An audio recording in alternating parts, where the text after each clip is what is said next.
Newsroom. Hello and welcome once again from Johannesburg here in South Africa. My name, of course, Evan Jansen. This show is always live and broadcast from our studios right here in Auckland Park. Don't forget, between 9 and 12 every weekday morning, we're also live on YouTube through the streaming facility there.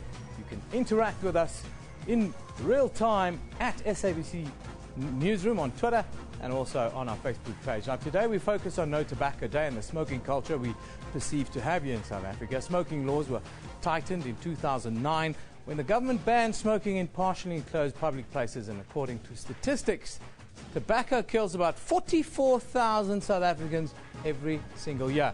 That's why we ask you the question on screen. Should smoking be banned completely? At SABC Newsroom is where you can send us your views on this. We also have the Health Minister with us this morning, standing by to give us his views on, World No Tobacco Day, and then smoking and the general question that we're asking you today. So it should be an interesting discussion, but let's get into the morning's news headlines. As you can see, Elvis is standing by to give us that update.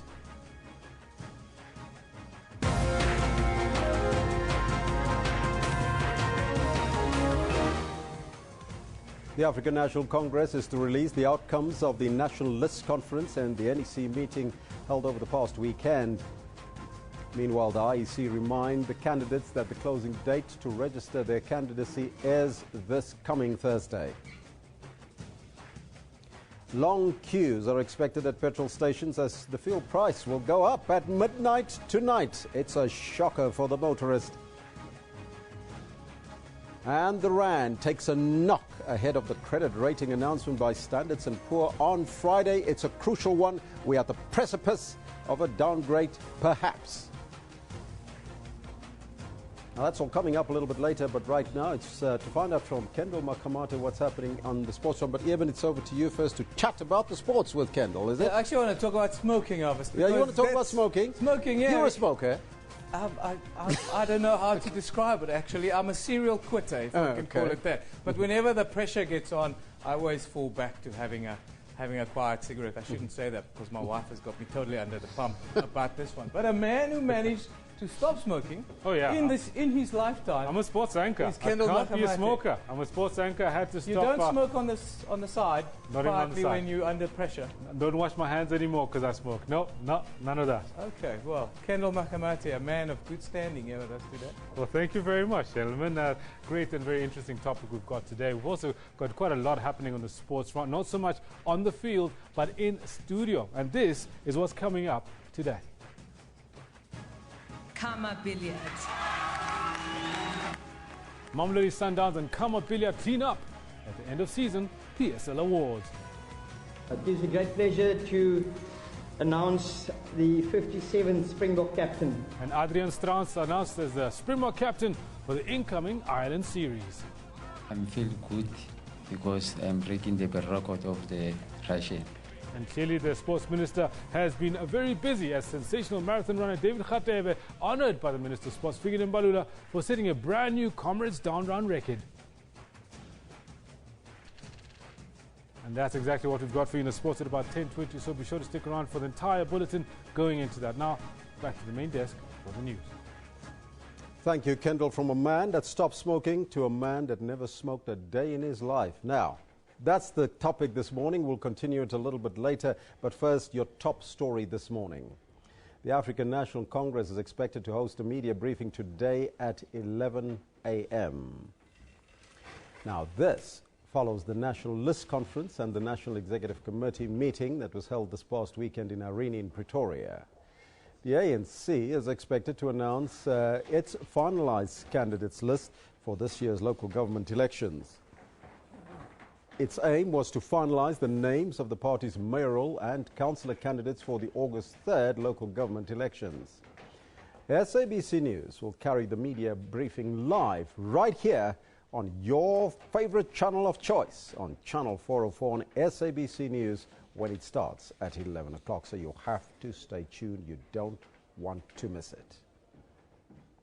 Deputy Chairperson of the Independent Electoral Commission, the IEC, Terry Tsalani, says that the number of independent candidates during the local government elections has increased.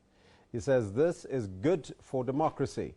Tsalani also reminded candidates that the closing date to register their candidacy is on Thursday. Selani spoke to SABC News earlier and was asked what an independent ward candidate is. Ward candidate, it's a person who is contesting the elections on their individual capacity. In other words, unlike a candidate who is contesting the elections having been nominated by a political party, an independent candidate can be nominated by any person within the community. You can even be nominated by your own family members to contest as an independent. Okay, but that person is not accountable to any political party. Okay, but the nomination process has to occur. You've got to be nominated, but you don't have to be registered like a political party does. No. You don't have to register as a political party because you'll be contesting as an individual. Okay. Do we know as yet as to how many independent candidates will be taking part in the coming local government elections? Well, I don't know the exact number. However, the number of the wards that are going to be contested will be 4,649 wards. So you can imagine if each and every political party is contesting that ward, and if you have independent candidates, just how many people you are likely to have. Almost 15,000 people, I think, are likely to be contesting the elections. But with the previous elections, previous local government elections, how has the interest been? The interest has actually been very, very high from individuals. You may recall that when we started with the elections, the number of people who were contesting with the elections as independents was very low. But now, due to dissatisfaction and disaffection with political parties, quite a number of people are emerging from those political parties and standing as individuals. And I think it's a good thing for our democracy. If you're a motorist, I haven't got good news for you this morning. The price of petrol will go up by 52 cents a litre and diesel by 76 cents a litre at midnight tonight. A litre of paraffin will go up by 62 cents and LP gas will rise by 98 cents a kilogram. Now, making the announcement yesterday, the Energy Department said that the price hike was due to higher oil prices and the weaker rand. Economists say the fuel hike will push up inflation, which is expected to remain above the Reserve Bank's target bracket. This builds a case for the bank to increase interest rates at its next sitting at the MPC meeting there, making debt more expensive for you and me. Meanwhile, the rand takes a knock ahead of the credit rating announcement by Standard & Poor's on Friday, the ratings agency. Now, let's take a look at that story. Are divided on which route S&P will take.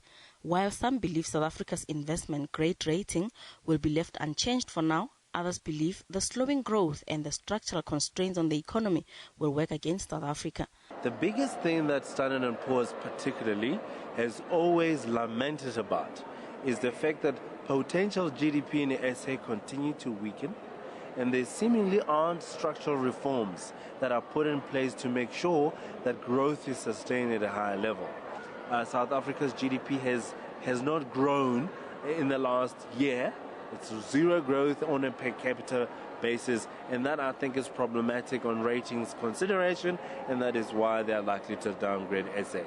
We think that Standard & Poor's is going to allow South Africa some leeway to affect its fiscal consolidation. Certainly the good budget outlined by our Finance Minister in February will take some time to manifest, and I believe there hasn't been sufficient time elapsed yet to actually allow that to be implemented. The effects will be disastrous. We believe that if we do lose our investment grade status, South Africa could actually see a recession. Recently kept the country's credit rating unchanged at 2 notches above junk status with a negative outlook. Standard & Poor's and Fitch have the country's credit rating a notch above junk status. Gloria Sefakumusi, SABC News, Johannesburg. Now, we will be previewing Standard & Poor's intended grading on Friday with a good professor, Professor Raymond Parsons, here in studio to tell us a little bit more about that, what we can look forward to. And then on Saturday, you can also look forward to the aftermath of that announcement. So you have to stay tuned on your favorite channel. This is Channel 404 on Newsroom. But right now, today is No Tobacco Day. We focus That is our focus for this morning, and we're asking you that question, and you can see it on your screen right now. What do you make of it, and do you think that smoking should be banned completely? That is the question that we pose to you. You can let us know what's on your mind on the Twitter handle as well as on the Facebook page. But right now, it's over to Eben to have a discussion with the Minister of Health. Thanks, Alvis. Very good morning to you. Yes, South Africa became one of the first countries in the world to ban smoking in public places in the year 2000 when it introduced the Tobacco Products Control Amendment Act. The act put a serious dent in the smoking culture here in South Africa, as it prohibits smoking in restaurants, pubs, shopping centres and offices where there are no separate enclosed smoking areas. The South African smoking laws were tightened even further in 2009 when the government banned smoking in partially enclosed public places such as covered patios, verandas, balconies, walkways and parking areas, as well as smoking in cars where there were children under the age of 12 present.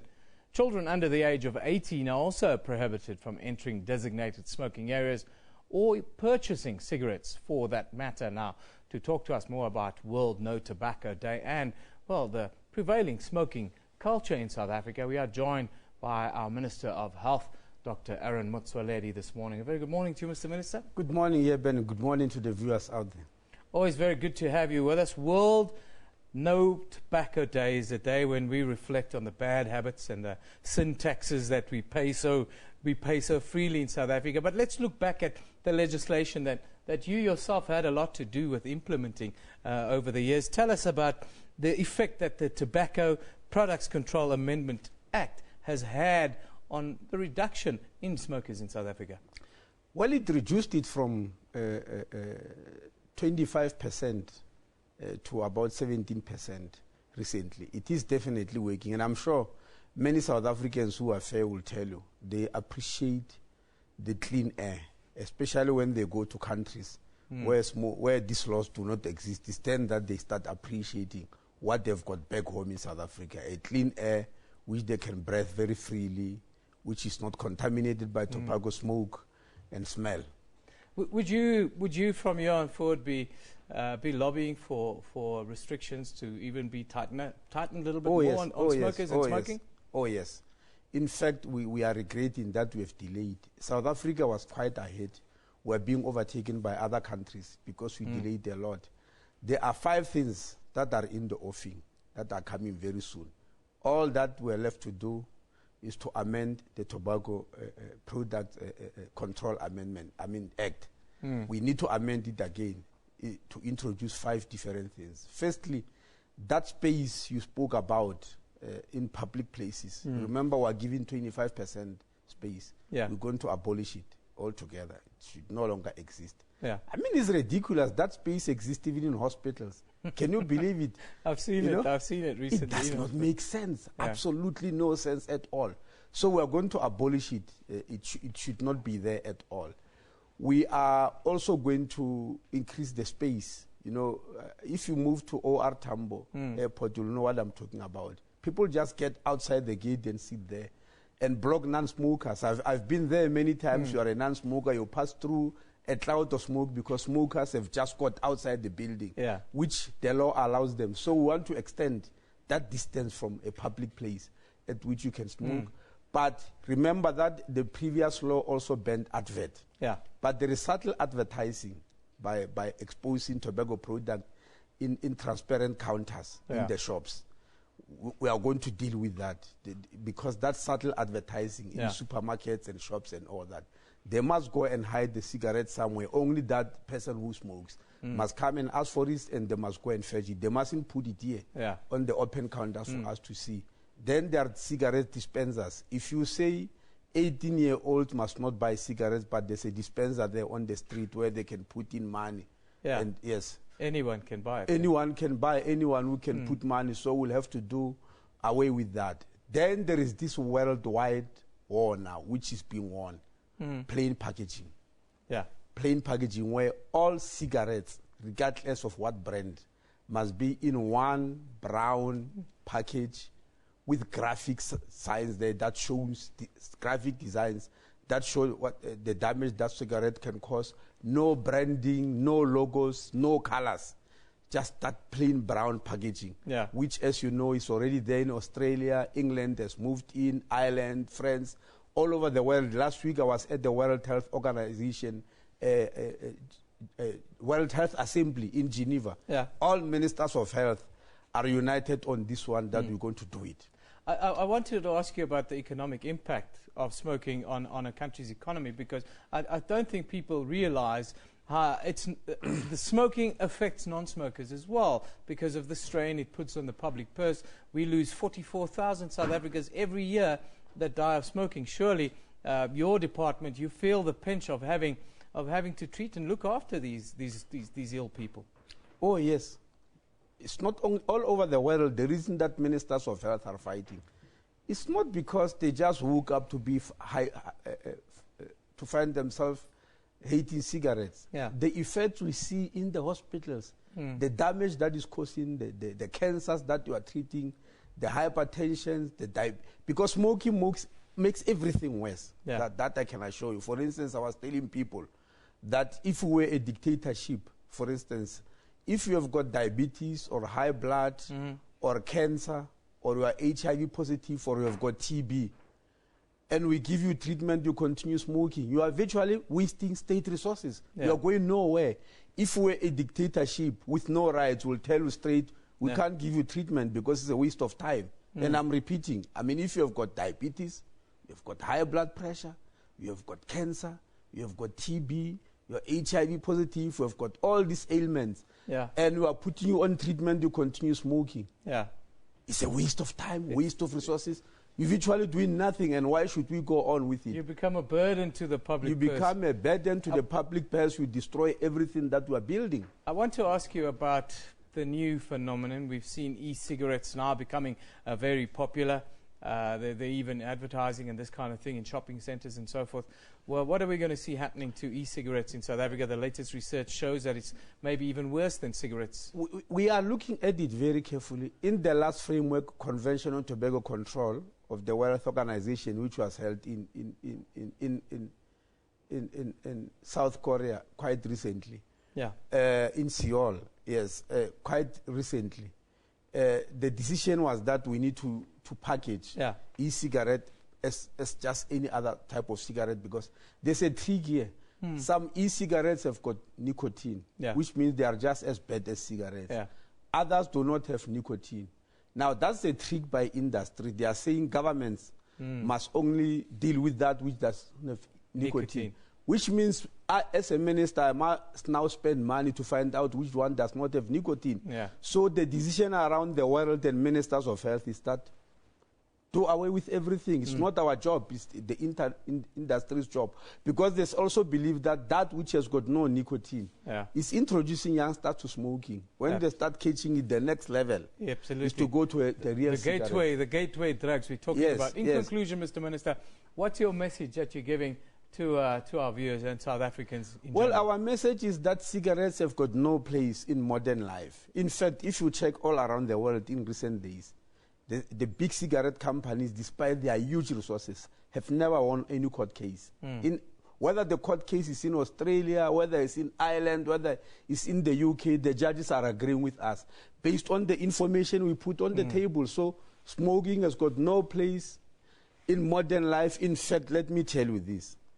In 2011, before the high-level meeting of heads of states, which was going to be held that same year in September in New York, about the non-communicable diseases, we met as 90 ministers of health in Moscow, in Russia.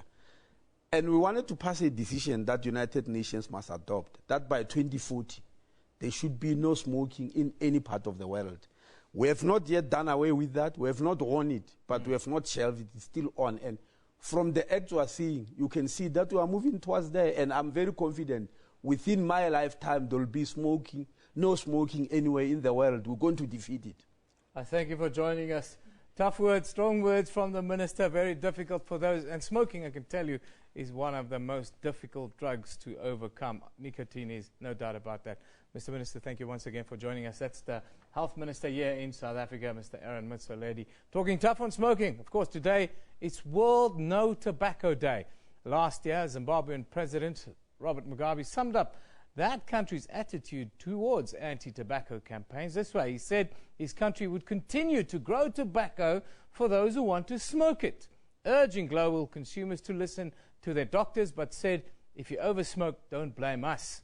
The country recognizes the World No Tobacco Day and has prepared health campaigns to warn the public about the dangers of smoking. But as Africa's biggest tobacco grower and the world number 6, Zimbabwe faces a dilemma.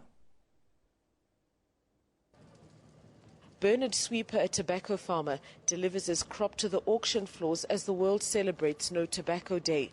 This crop has been his livelihood for the last 8 years, and he's concerned about the impact that the No Tobacco campaign will have on his ability to earn a decent living. This campaign will degrade our quality of life. We have been slowly improving our lives by growing this crop and hope that our lives will even be better in the future because of it. We would love to produce food, but it doesn't pay the bills.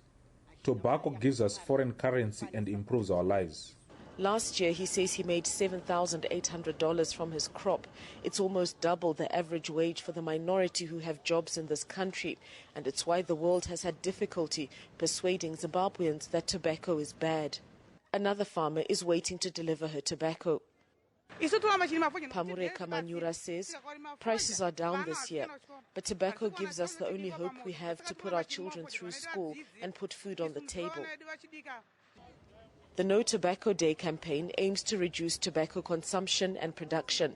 It argues that the impact on health, the environment and the economy is devastating. But in Zimbabwe, tobacco brings in about half of the country's export earnings.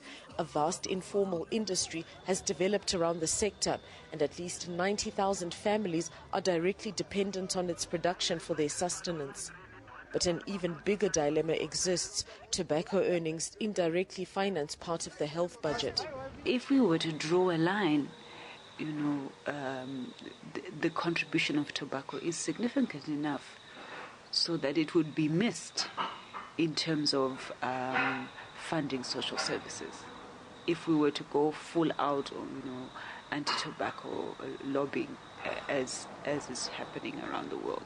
The Doctors for Human Rights says the prevalence of cancer is increasing in the country, but commend authorities for implementing measures that warn consumers about the dangers of smoking. The caveat around the deleterious effects of smoking, I think we have progressed quite significantly as a country, and that's a positive.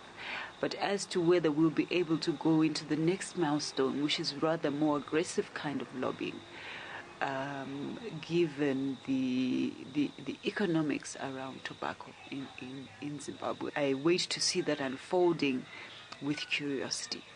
Local lobby groups see a greater danger, believing that over-reliance on tobacco is not sustainable in the long term.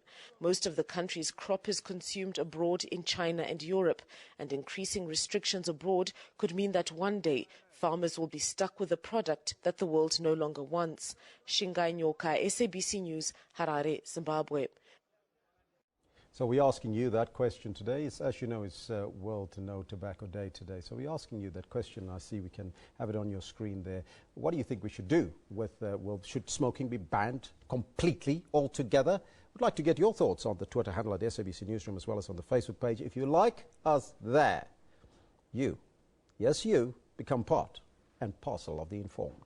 Now for this year's World No Tobacco Day, the World Health Organization is calling for countries to get ready for plain packaging of tobacco products. Plain packaging aims to reduce the attractiveness and the appeal of tobacco products, increase the noticeability and effectiveness of mandated health warnings, and reduce the ability of retail packaging to mislead consumers about the harms of smoking. Now, the Free Market Foundation believes that plain tobacco packaging infringes on human dignity. That's according to the Constitution. Consumers have a right to make their own lifestyle and healthcare choices.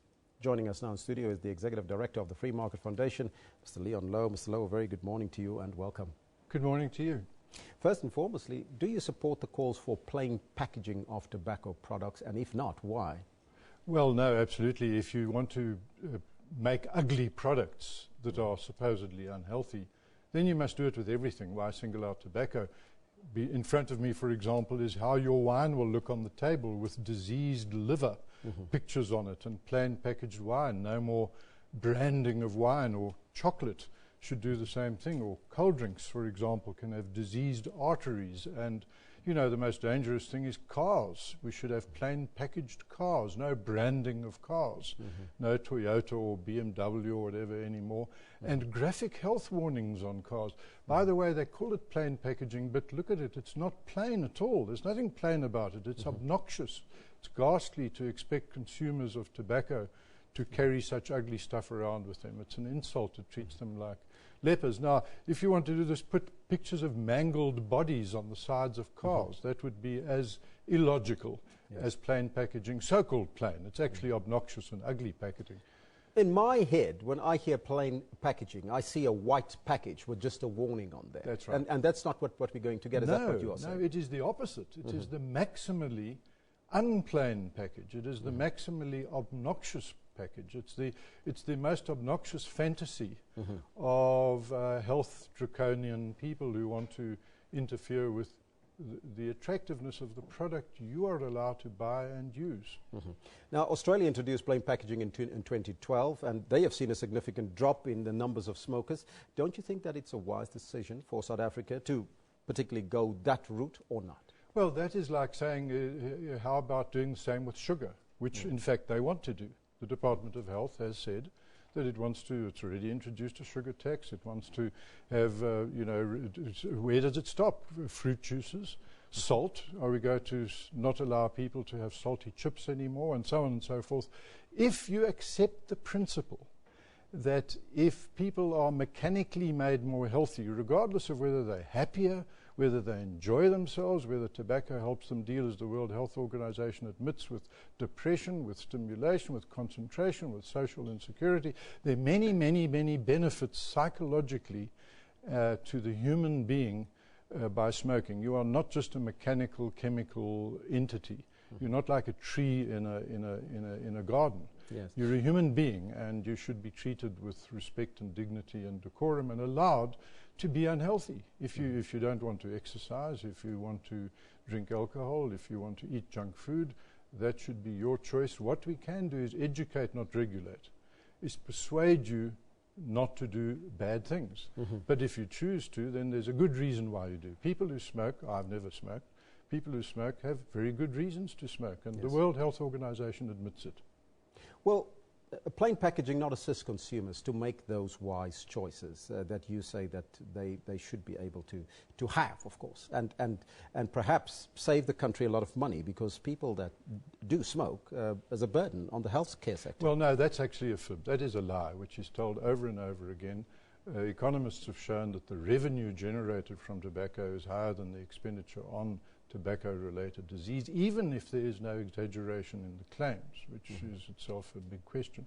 But more than that, if it is true that people who smoke and drink and have sugar and salt and who eat fatty meat and do all of these so-called unhealthy things, which then are never allowed to be attractive again. You're not allowed to have an attractive picture of a hamburger in a fast food outlet, for example. That's the same logic, is make everything people enjoy ugly. That's what is proposed over here. Now, if that is justified, then you can't actually have a free society. Then you can't say you believe in a free society with liberated, emancipated, empowered individuals. But if it's going to make you sick, you've got the products here in front of us. There's a wine that shows your liver and all these things. If it's going to make you sick, shouldn't you as a consumer be aware of that? Yes, absolutely. And that's what programs like this can legitimately do. Regulate, educate, don't regulate. You should actually have an attitude towards free, emancipated adult people. Just let me make this clear. The assumption that some nanny state can tell you how to live your life and make you buy and carry and display ugly products is an extraordinary idea. So what do you propose at the Free Market Foundation instead of the plain packaging? Unplain. Ghastly, unplain packaging. What we propose is freedom for the individual to buy attractive products, to have product information through marketing and advertising, and make educated choices and information about the risks. like we do with, for example, motor cars, or like we do with fast food. But we're moving rapidly towards a world in which your personal choices are no longer going to be yours. You are going to be told to be healthy, as if you're the property of the government. You don't belong to the government, you belong to you. You should be the boss of yourself. You have a press briefing a little bit later, very briefly. What is that all about? It's we are going to, instead of celebrating World No Tobacco Day, we're going to celebrate World Tobacco Freedom Day, or Freedom of Choice Day. We are going to say that we are in favor of people having freedom of choice regarding their lifestyle, their habits, their values, and their health. So you will be lighting it up a little bit later? We will be igniting it, we will be fuming about World No Tobacco Day. Mr. Lowe, thank you so much for your time Pleasure. and joining us here on Newsroom. Well, that's Leon Lowe with his take on World No Tobacco Day. What's your take on it? I would like to get your thoughts on the Twitter handle as well as on the Facebook page on the question, do you think that smoking should be banned altogether completely? But for more on that, it's over to Eben. Yeah, Elvis, let's take a look what some people are saying with regards to our question of the day. Should smoking be banned completely? That's what we ask you. Let's have a look. We've got some tweets coming in.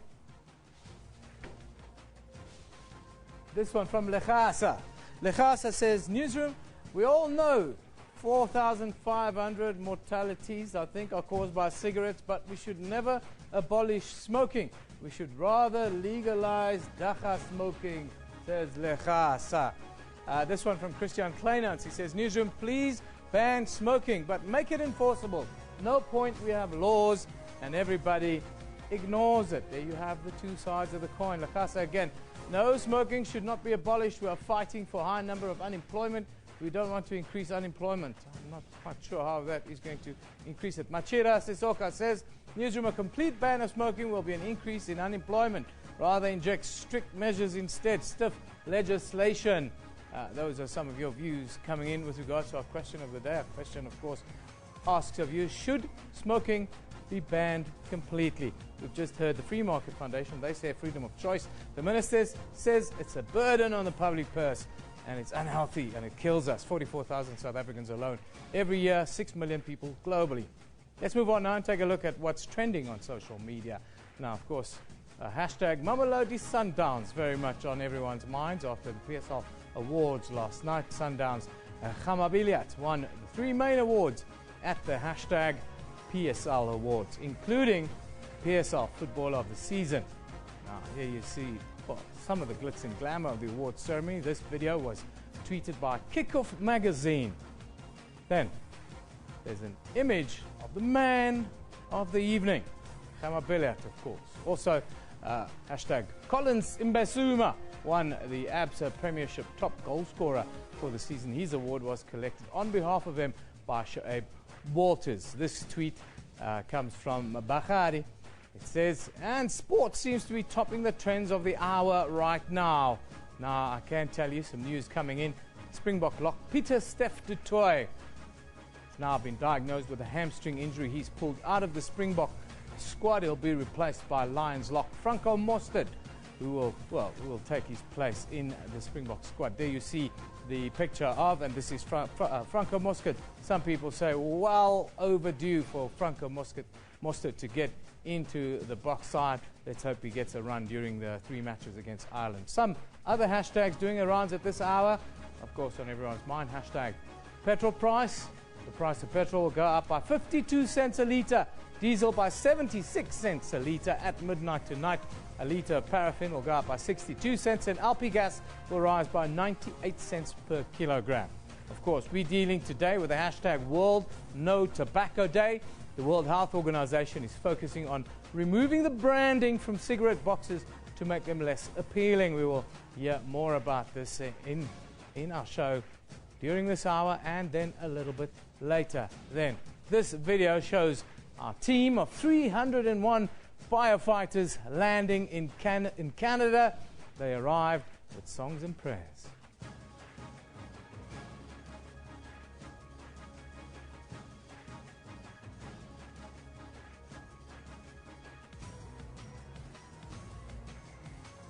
Of course, they were invited to go and help fight fires in and around the area, Edmonton in Canada, and they're doing us proud. Fantastic work. Now, let's take a look at our picture of the day.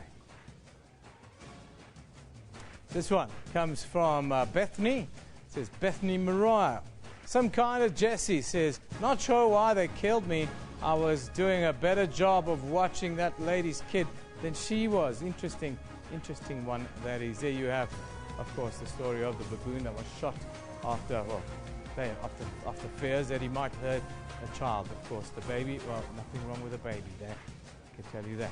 Now, moving on, here are the front pages of newspapers from around the globe. Today in Europe, the Times reports that the Home Office dismissed concerns by the Borders Inspector over people smuggling in small boats. It's not significant only months ago. Then in the US, the USA Today says when Donald Trump said women should be punished for having abortions, he didn't mean prison or anything, just meant self-punishment. Yeah, that's the nature of the beast, I suppose.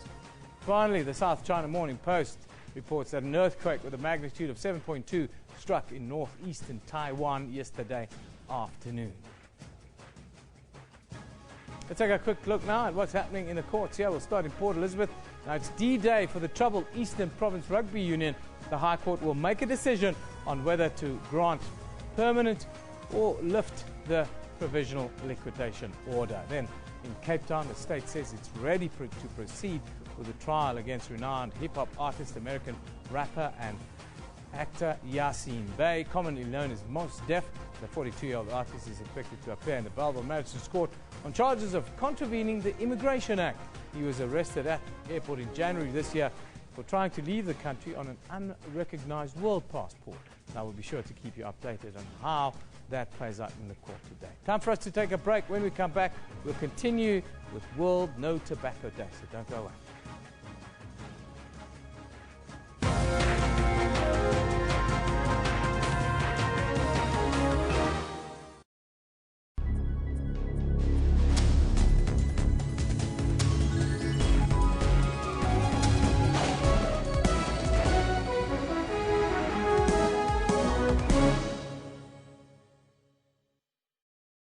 To be African is beautiful. To be African is a privilege. It represents hard work. It represents being able to stand on your own. And respecting other cultures as well. It's about promoting African heritage. We are all Africans. Let's come together so that we can have a formidable force. Our cultures interlink with one another. And by standing together and embracing one another, you know, there's power in unity. It is time to cut off this issue of xenophobia. I stand for African unity. I stand for promoting unity in Africa because there are many opportunities to be whatever you want to be. Africa is one of the most important continents. Because if we can come together as one, we will be able to actually build a better Africa, the new Africa for the future. And if we unite our hearts and our minds together and we go forward, we will conquer. So let us all arise and be proudly African. Being an African is who I am right now. I'm proudly African. I love Africa. Wishing you all a very happy Africa Month. One love.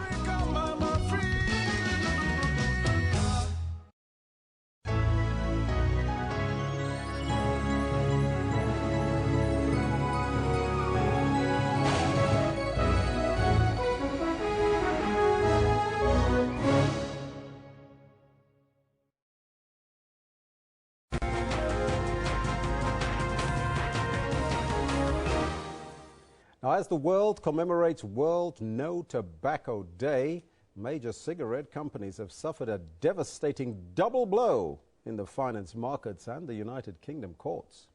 The world's largest insurer, AXA, announced last Friday that it will stop investing in the tobacco industry and will sell those investments worth more than 29 billion rand. Now, tobacco companies last week also lost a High Court challenge to plain packaging laws for cigarettes in the UK. We are now joined by Dr. Yusuf Saloji to talk about international anti-smoking benchmarks. A very good morning to you, Doctor, and welcome. Good morning. Thank you. Now, what do you make of AXA's decision to stop investing in the tobacco industry? Is that a good thing to do? Absolutely correct. AXA is an insurance company, and AXA has been investing in the tobacco industry. And if the tobacco industry gets its way, more people will smoke. And as more and more people smoke, more and more people will get sick, and as more and more people get sick, insurance claims will go up. So for AXA, it makes sense to divest from the tobacco industry. I mean, their head said, the CEO said, that, you know, the nightmare caused by tobacco, the harms of tobacco are enormous, but don't forget the economic costs, which are just as bad. Isn't there an economic cost as well in terms of job losses within the cigarette industry if that should happen? You know, the tobacco industry always uses that argument. When South Africa first introduced its legislation, it said jobs will be lost. Let's just look at the truth of the statement. Cigarettes are made by machines. They produce millions of cigarettes by machines every day. In South Africa, we worked out a few years ago that for every job in the tobacco industry, it was at the cost of 4 lives. Now, which is 4 lives. At the moment, there's only 3,000 people employed in the tobacco industry in South Africa, and deaths from tobacco. So the figure I gave you was from a little while back. Deaths from tobacco are 44,000. So it doesn't make sense. And there really is no economic benefit from growing tobacco. I saw the insert on Zimbabwe earlier. Yes. You know, it's interesting. Yes, Zimbabwe grows a lot of tobacco, but go look at the situation of the tobacco farmers in Malawi. They are getting less money for selling their tobacco than what it costs to produce it. And just last week, a report from Malawi showed that child labor in Malawi is terrible, in a terrible condition. Children, instead of going to school, have to work on the tobacco farms because their parents can't afford to grow the crop otherwise. Now, cigarettes will also not be sold in very colorful packs bearing logos in the UK. Is this something that South Africa should consider? You just heard Leon Lowe before that says, no, that's not the case. We will have cigarette packages like the one that you see in the screen there with horrendous pictures on the front of the packaging. The good news is the minister has said that South Africa is going to introduce plain packaging. What is plain packaging? Plain packaging is telling to people the truth about what is going to happen to them. What you see is what you will get if you're a smoker. If you're a smoker, you're going to get cancer. You're going to get heart disease. You're going to lose your teeth. You're going to lose your voice box. Why should smokers not be told the truth about what their product will do to them? What are some of the international benchmarks, Doctor, that South Africa should follow and copy? Okay. As far as plain packaging is concerned, Australia introduced plain packaging in 2012. And it has found that since it introduced plain packaging, the numbers of people smoking has gone down in Australia. Just last week, Friday, England and France followed the same path. They've also now implemented plain packaging warning. The reason it was delayed in England a little bit was because there was a court case where the tobacco industry took the British government to court, and the court case was won by the British government, and the court said it was right to introduce plain packaging. Since then, we know many other countries, including Norway, New Zealand, Singapore, South Africa, are all thinking of introducing plain packaging as well. And I say the sooner South Africa introduces plain packaging, the better, because it'll mean fewer people getting sick and dying from diseases caused by smoking. Now, I don't know if you followed, the minister earlier said by 2040 they're planning to have no smoking at all. I don't know how true is that or how idyllic is that. Your thoughts on that, and how can we change this in South Africa to make people aware of the benefits of not smoking? Okay. I think it's a realistic target. This is a worldwide target. I mean, we know Mr. Lowe talks about freedom of choice, but smokers don't have a choice. They're addicted. It might as well talk about freedom of choice for heroin users. They are addicted. It's very difficult. The majority of smokers in South Africa want to stop smoking. If you ask smokers, do you want to stop? 80% say, yes, I would like to stop smoking. There's a small minority who say they would like to continue. So the problem we face is that addiction makes it very difficult for people to stop smoking and to reduce tobacco use. But it's realistic that already if you look at global trends, in South Africa, as the minister said, smoking is half. The numbers of people smoking in South Africa has gone down by a half because people have been incentivized by taxation, etc. So already we're down to 17% in South Africa. Over the next 20 years, we can reduce it to about 3-4%. We'll never get rid of it completely, but we need to reduce it. So the target is realistic. What South Africa needs to do is introduce plain packaging, do exactly what the minister says, make all indoor public places 100% smoke-free, and most important of all, continue to increase the taxes on tobacco, because that's what discourages young people from starting. Finally, Doctor, your message to all South Africans out there today on non-smoking, on World No Tobacco Day, that is, and where can they get assistance and help if they want? Thank you very much. You know, the World Health Organization has said that the single best thing a smoker can do for his or her health is to stop smoking. And if you are married or a member of your family or a friend is a smoker and you're a non-smoker, help them to become a non-smoker. I think World No Tobacco Day is one of the best days of the year to stop smoking, and if they want help to stop smoking, free help and professional advice is available from 011-720-3145. That's in our offices, and we'll help people stop smoking. Well, there's the number on the screen there, 011-720-3145. Dr. Saloji, I thank you so much, and have yourself a lovely No Tobacco Day. Thank you. I'm off to Soweto to celebrate. Thank you. There you go. Thank you. That was Dr. Yusuf Saloji talking to us about the international anti-smoking benchmarks and, of course, what you can do on No Tobacco Day today. Well, it's over to Eben to take the discussion even further. Yeah, Elvis, I might be calling that number.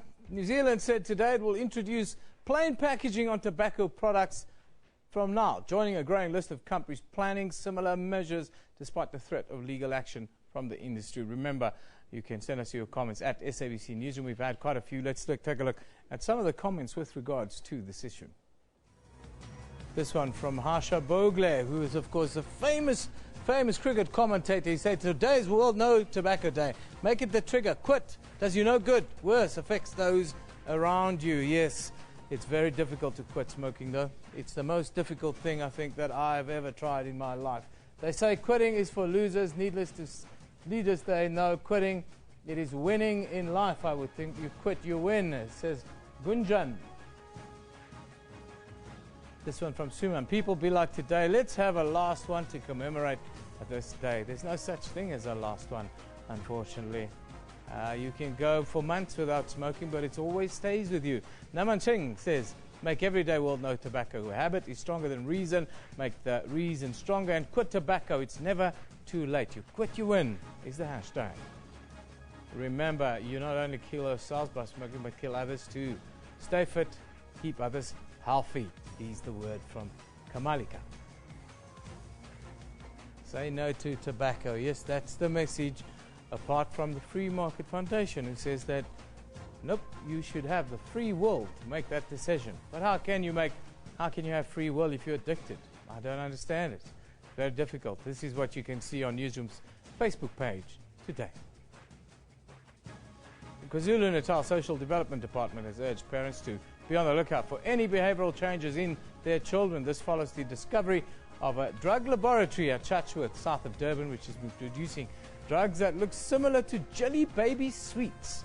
Then Egyptian prosecutors on Monday ordered the head of the Journalists Union and 2 board members to be tried on charges of harboring colleagues wanted by the law. Judicial sources said this, a move that drew condemnation from rights groups.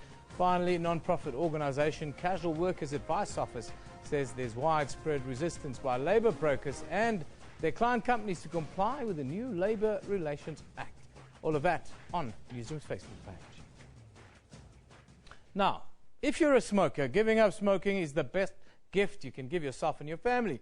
This is according to the Cancer Association of South Africa. According to statistics, tobacco kills around 44,000 South Africans a year and seriously harms the health of millions more.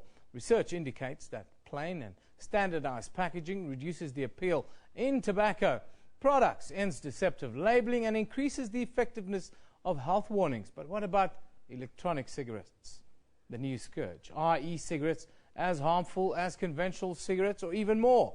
Now, to tell us about the dangers of e-cigarettes, we are joined by Professor Michael Herbst from Cancer. Professor, very good morning to you. Thank you for joining us. Good morning, Eben, and good morning to all the viewers.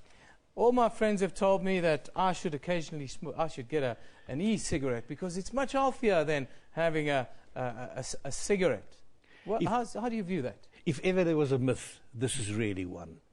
Because e-cigarettes, I firmly believe, and the Cancer Association of South Africa as well, that this is one of the gateways to smoking. It's not cheap to maintain an e-cigarette. And most of them contain nicotine, which is very addictive. And this is what keeps people smoking. And once addicted to the nicotine, what do you do if you find it too expensive to maintain the habit of the so-called vaping? Yeah. You fall back on a so-called cheaper version, and you go back to tobacco smoke. And we're back to square one. Yeah. Definitely a gateway to smoking. I can vouch. I'm down to sometimes just one a day, but cigarettes is the toughest habit to kick. It's the toughest drug, one would think, to get over. How do you get over cigarettes? How do you get over tobacco? Well, I think as we saw in one of the messages that came through, there's never such thing as a last one. You stop and you quit, but get assistance. And in that regard, the Cancer Association have a program, and we call it E-Kick-Butt. And you can phone toll-free 0800 22 6622, and we will link you up with the E-Kick-Butt program. And that's the way to stop. Help each other, become buddies, stop.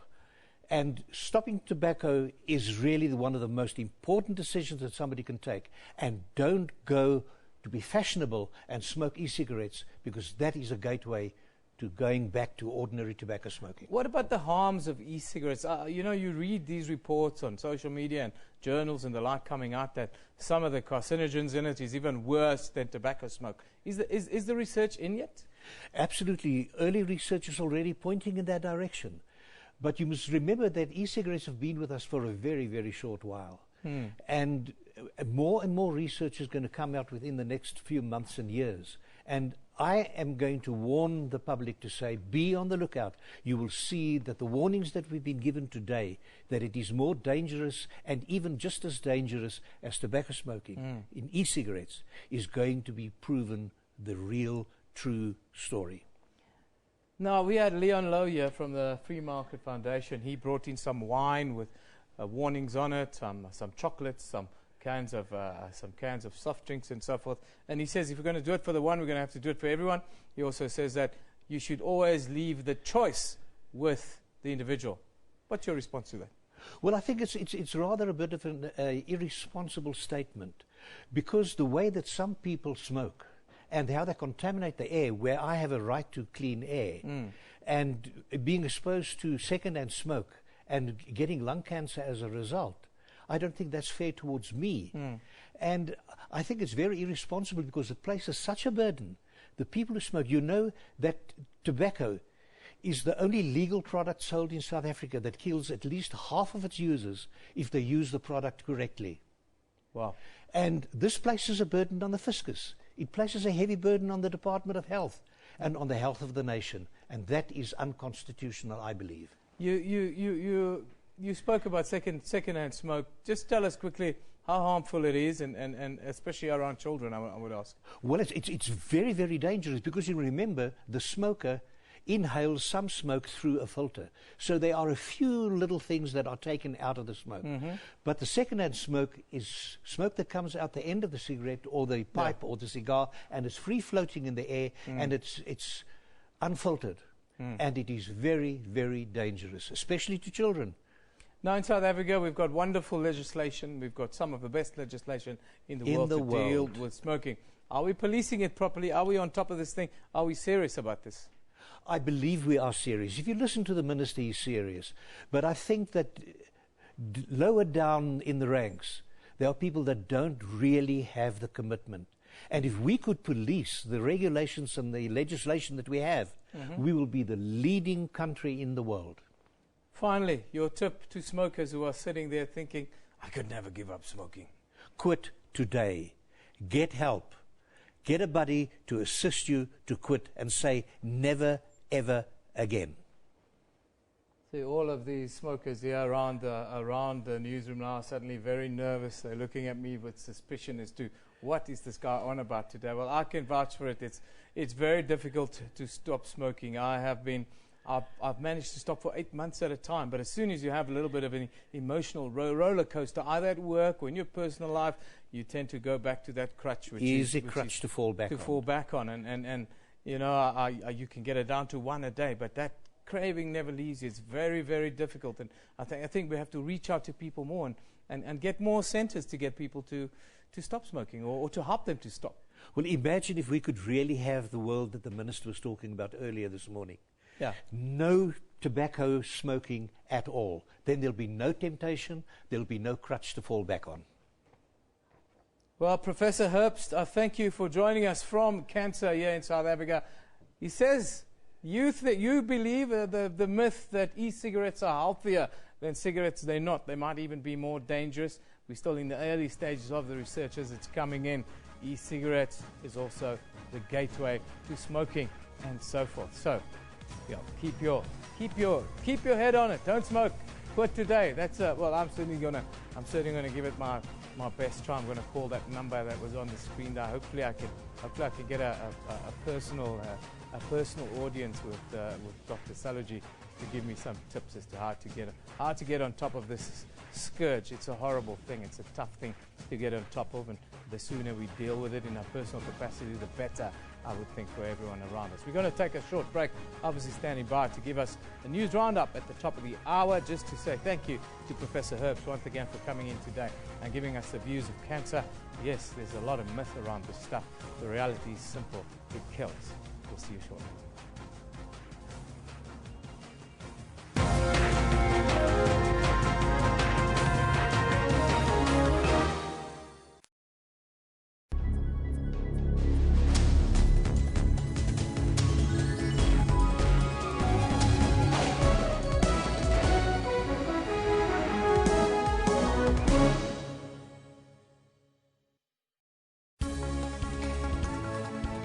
News Today keeps you informed with news locally and around the world. When Judge John Hlophe challenged the Supreme Court of Appeal when it sent the matter back and said that there must be an inquiry set up. We unpack business news. There's an increase in general inflation in the country. We give you up-to-date news of the day. The drugs were seized at several locations in Sydney, including a shipping container sent from Hong Kong. Police say it's the largest haul of illicit drugs in 2 years. We round up sports news. Kotata, tell me about the legacy that you would like to build and be remembered for. Trying to get my foundation running, which is going to focus on, all the sport, doesn't matter disability or able body. So, I'm passionate about sports. Stay informed every Monday to Friday from 3 to 5:30 p.m. CAT. SABC News.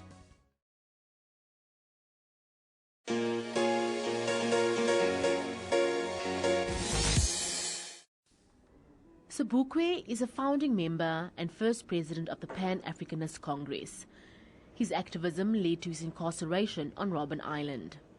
Now, Sobukwe has been given a voice in the form of an exhibition. His life depicted on life-size canvases. His love for family also recognized. Even from the comments we heard from the public is saying that he is not actually recognized as a struggle icon like other icons. So they say that there's not even a school named after Robert Sobukwe. So there's really a cry in the ordinary public to say that we are not recognizing Robert Sobukwe to the best of his abilities, that he struggled for freedom as well. For his family, a long overdue tribute. He was a man of many interests, which he held dearly. He was a proud founding member of the Pan-Africanist Congress and very proud of his association with the Pan-Africanist Congress. But he wasn't just that. He was also a proud educationist, a teacher. It's something he held in high regard, the teaching profession, and he was that. And we want that whatever role we'd play to convey his legacy to as many people as we can. The public intrigued by his life. I was born in 1961, okay, and so those were the years and that. And I was always really, really interested in these figures, and I knew he was a great man, but not really recognized. I think this is fantastic that they can showcase this to the world and to the people who live in South Africa. It's important. Sobukwe died on the 27th of February in 1978.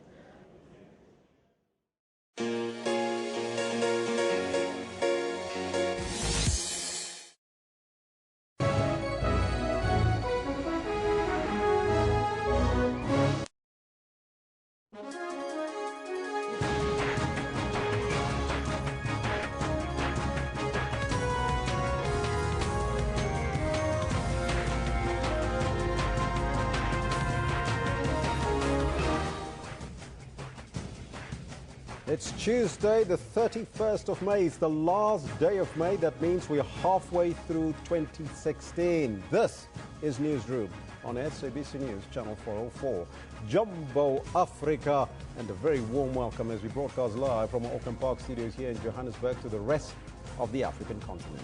I'm Elvis Preston. I'll be with you until 12 o'clock. As you know, we're also streaming live on YouTube. The entire show is now available on our YouTube channel. Now today we focus on No Tobacco Day and the smoking culture here in South Africa, and the question we pose to you is, should smoking be banned completely? Now that's the question to you. You can send us your comments on the Twitter handle at SABC Newsroom as well as on our Facebook page. But first, let's take a look at the news headlines.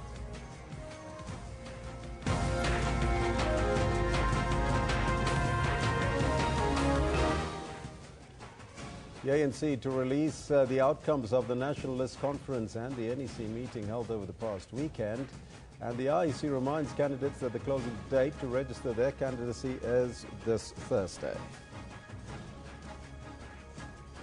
Bad news for motorists. Long queues are expected at petrol stations as the fuel price will go up tonight at midnight. The Health Minister renews his warning on the dangers of smoking on World No Tobacco Day.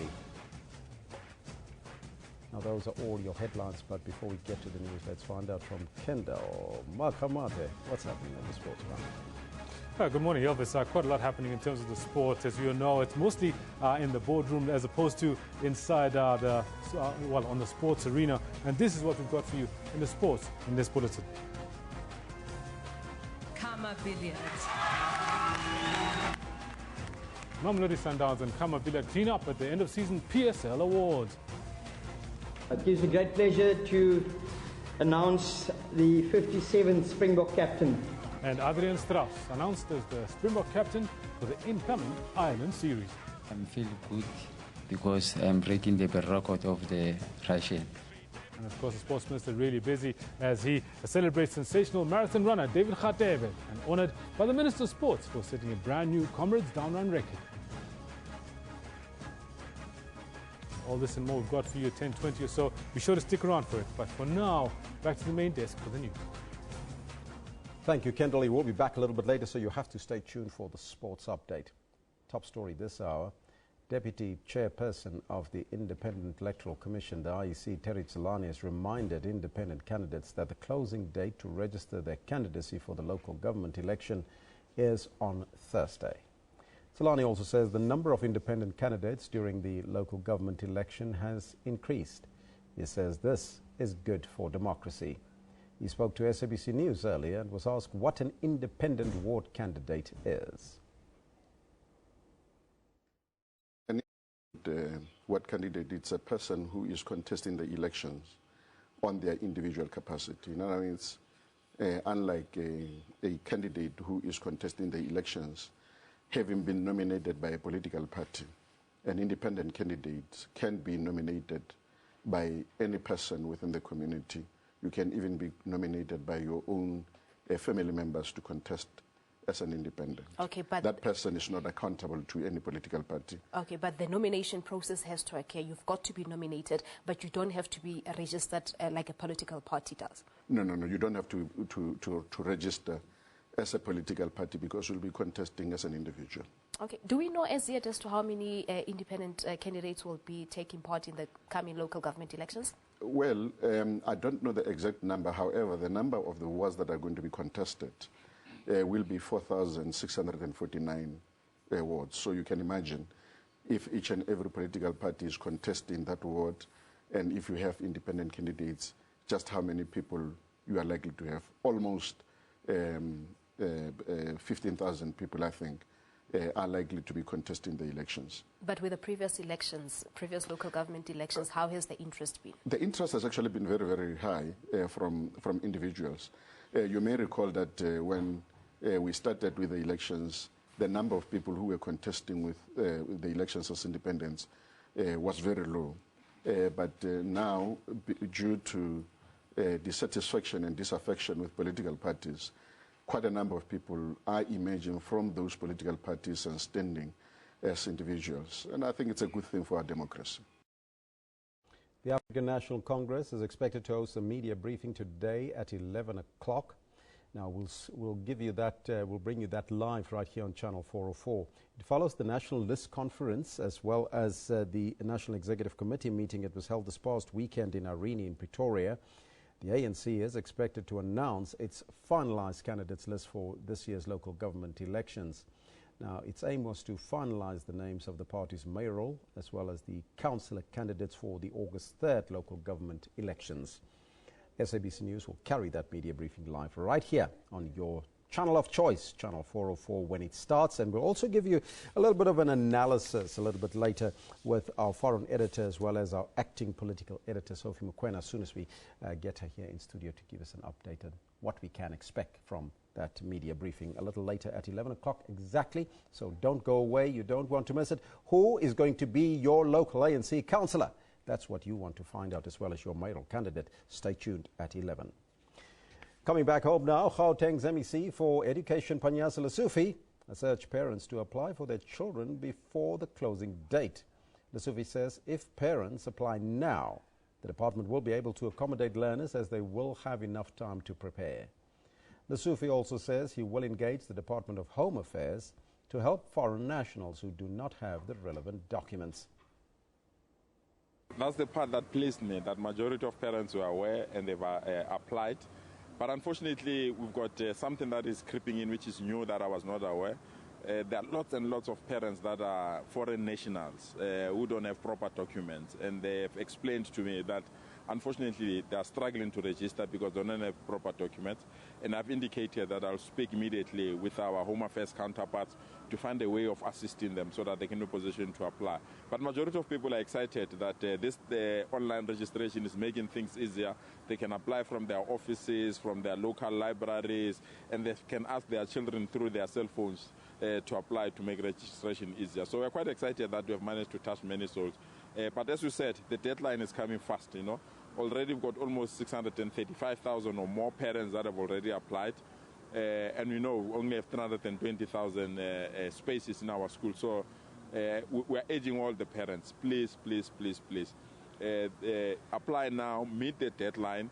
That will allow us between July and December. Where there is a need to build extra classes, we'll build extra classes. Where there is a need to appoint new teachers, we'll appoint new teachers. Where there is a need to have new furniture, we'll have new furniture. But if you apply January and you want your child to get a teacher, to get a furniture, to get a textbook, it becomes practically impossible because you have to go to other government departments to request funding. So we are urging parents, please, please, please, it's in your hands. Midnight tomorrow, let's ensure that everyone is registered. And MEC, we do know that last week there was that victory that your department had at the Constitutional Court. Yes. With admissions coming up in January, what are the checks and balances that the department has put into place to meet the judgment? Well, we're excited. We've already established the team to work on the judgment and develop a management plan. What we want now is for us to incorporate some of the findings of the court within these admission processes. But there are others that the court has given us deadline on, will adhere to those things. And I'm urging all SGBs, I'm urging all our officials, please treat our people carefully. Please treat them with love. Please treat them with dignity. Don't chase them away and shout at them and say things that are not needed. You know, we have to work together to ensure that we succeed because we're doing all these things for our children. We're not doing it for ourselves. So don't deny another parent the right to ensure that their children can get quality education. So we're quite excited with the Constitutional Court. We are indeed putting it within our management plan. I'm quite convinced that come January next year, all systems will be ready for us to incorporate and implement the court judgment. On World No Tobacco Day, the Health Minister, Dr. Aaron Motsoaledi, is reminding us why we need to quit smoking. Now, he sat down with us a little bit earlier and he told us that one good reason to give up smoking is to benefit those who live and work with you. The Health Minister says that while smoking has its own health risk, it aggravates other underlying health conditions. Smoking makes everything worse. Yeah. That I can assure you. For instance, I was telling people that if we were a dictatorship, for instance, if you have got diabetes or high blood or cancer or you are HIV positive or you have got TB, and we give you treatment, you continue smoking. You are virtually wasting state resources. You are going nowhere. If we're a dictatorship with no rights, we'll tell you straight, we can't give you treatment because it's a waste of time. And I'm repeating, I mean, if you have got diabetes, you've got high blood pressure, you have got cancer, you have got TB, you're HIV positive, you have got all these ailments, and we are putting you on treatment, you continue smoking. It's a waste of time, waste of resources. We're virtually doing nothing, and why should we go on with it? Now, the World Tobacco Day is observed on the 31st of May each year. This year, the World Health Organization, the WHO, was calling for governments across the world to enact policies for plain packaging for tobacco products. Now, as you heard, the minister also said, Dr. Aaron Motsoaledi, that he hopes to see a smoke-free nation in his lifetime. What do you think about that? Do you think that that is a pipe dream, perhaps? Well, let's smoke it up. Now, the rand takes a knock ahead of the credit rating announcement by Standard & Poor's on Friday.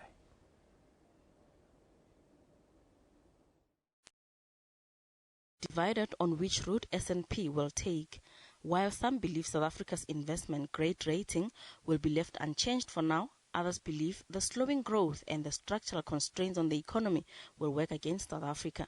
The biggest thing that Standard & Poor's particularly has always lamented about is the fact that potential GDP in SA continue to weaken, and there seemingly aren't structural reforms that are put in place to make sure that growth is sustained at a higher level. South Africa's GDP has not grown in the last year.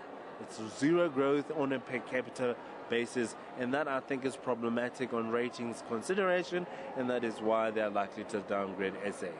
We think that Standard & Poor's is going to allow South Africa some leeway to affect its fiscal consolidation. Certainly the good budget outlined by our Finance Minister in February will take some time to manifest, and I believe there hasn't been sufficient time elapsed yet to actually allow that to be implemented. Graded, the effects will be disastrous.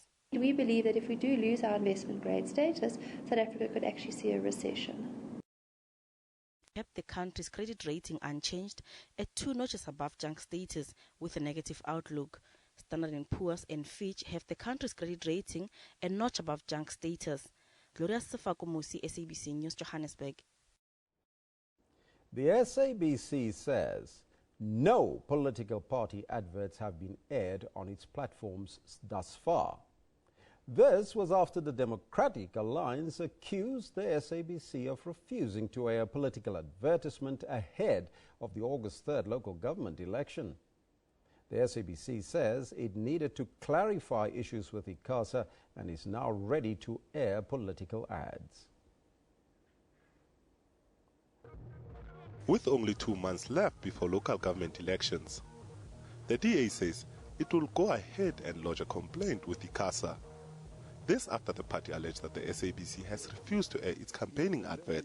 But the public broadcaster says it was waiting for confirmation from ICASA before it can go ahead with airing the adverts. There are processes. That's why I was saying these processes, we have been using the same processes all the years up until now. We have now clarified all of those issues with ICASA, and we are now ready to take the political adverts. Because this, the political period or the election period has been gazetted only last week. But we did not have all that information. Now we are ready. The DA is having none of that. We've had a history with the SABC, where in fact they banned our advert the last time. It's prejudicial behavior against the official opposition in this country, and we're not going to accept that. The SABC says all adverts will be aired after the corporation has looked at them. SABC News, Johannesburg. Well, now that the air has been cleared, we'll probably get the adverts on air. The SABC, meanwhile, has promised to open an Afrikaans radio station that will reflect the culture of the Khoisan and colored community. Now, this follows the decision to promote 90% local content on all its platforms. The SABC hopes to have this station ready for when it moves to digital transmission. We met the Patriotic Association of South Africa that represents the colored community, and they have raised concerns that they feel they're not represented in the 90% of local content. And we as the SABC are of the view that the very reason why we've decided that we take on the 90% of local content is to allow all communities to bring local content. What the SABC has done here is a great feat in terms of bolstering, let's say, local artists and so on, script writers, people who want to tell stories and so on. We should grab it. We shouldn't, haste or get worried and so on. And if you don't have all the knowledge and let's say, the skill and so on, surely the SABC would be willing to assist you. EFF leader Julius Malema has put an end to speculation about his mayoral candidacy. Speaking at the party's list conference, Malema says he is not available for any local government position. It's a race against time for the EFF. Thursday is the IEC's deadline for the submission of local government candidates. A name that will be absent is Julius Silo Malema. I'm not standing for any mayoral candidate. If I stand, I will win. It's an obvious thing. So I don't want to be doing those things. I think I've got a national responsibility to build the party nationally, and that's what we are focusing on. While the party is pushing for diversity, it only managed to attract at least 2 white candidates. However, it's not compromising on female representation. Females are more than 50%, but our list is a zebra approach, male, female, male, female. And then where is female, female, there's no problem. Where there is male, male, there is a problem.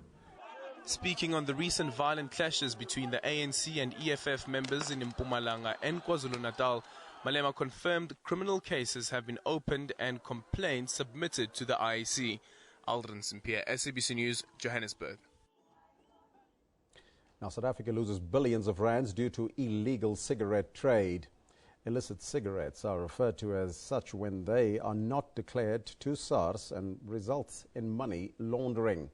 According to the Tobacco Institute of Southern Africa, 23% of the local cigarette manufacturing and distribution trade is made up of illegal products, resulting in the loss of 22 billion rand since 2010. Last year, the Deputy Police Minister Maggie Sochu said around 60% of the illicit cigarettes in South Africa are manufactured here, both in approved factories as well as illegal covert operations. The rest are smuggled in, predominantly from Zimbabwe. Joining us now from our studio in Cape Town is the CEO of Tobacco Institute of Southern Africa, Francois van der Merwe. Mr. van der Merwe, very good morning to you and welcome. Good morning to you, Elvis. Thank you for having me. According to your knowledge, has there been an increase in the production of illegal cigarettes in the country? Elvis, as you rightly mentioned, since 2010, our government has lost in excess of 25 billion, actually, over 26 billion due to illicit cigarettes. And there's been a shift where in the past, historically, most of the products were smuggled in from Zimbabwe. There's been a shift. Last year, 60% of all illegal cigarettes were manufactured locally within the borders of our country, and that has increased to a staggering 80%. Currently, 80% of all illegal cigarettes in South Africa are manufactured within the borders of South Africa, with still about 20% still coming from Zimbabwe.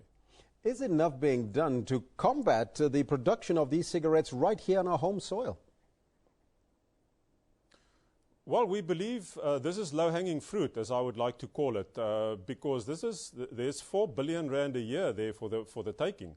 And all of us know in the current status of our economy what can be done with 4 billion rand.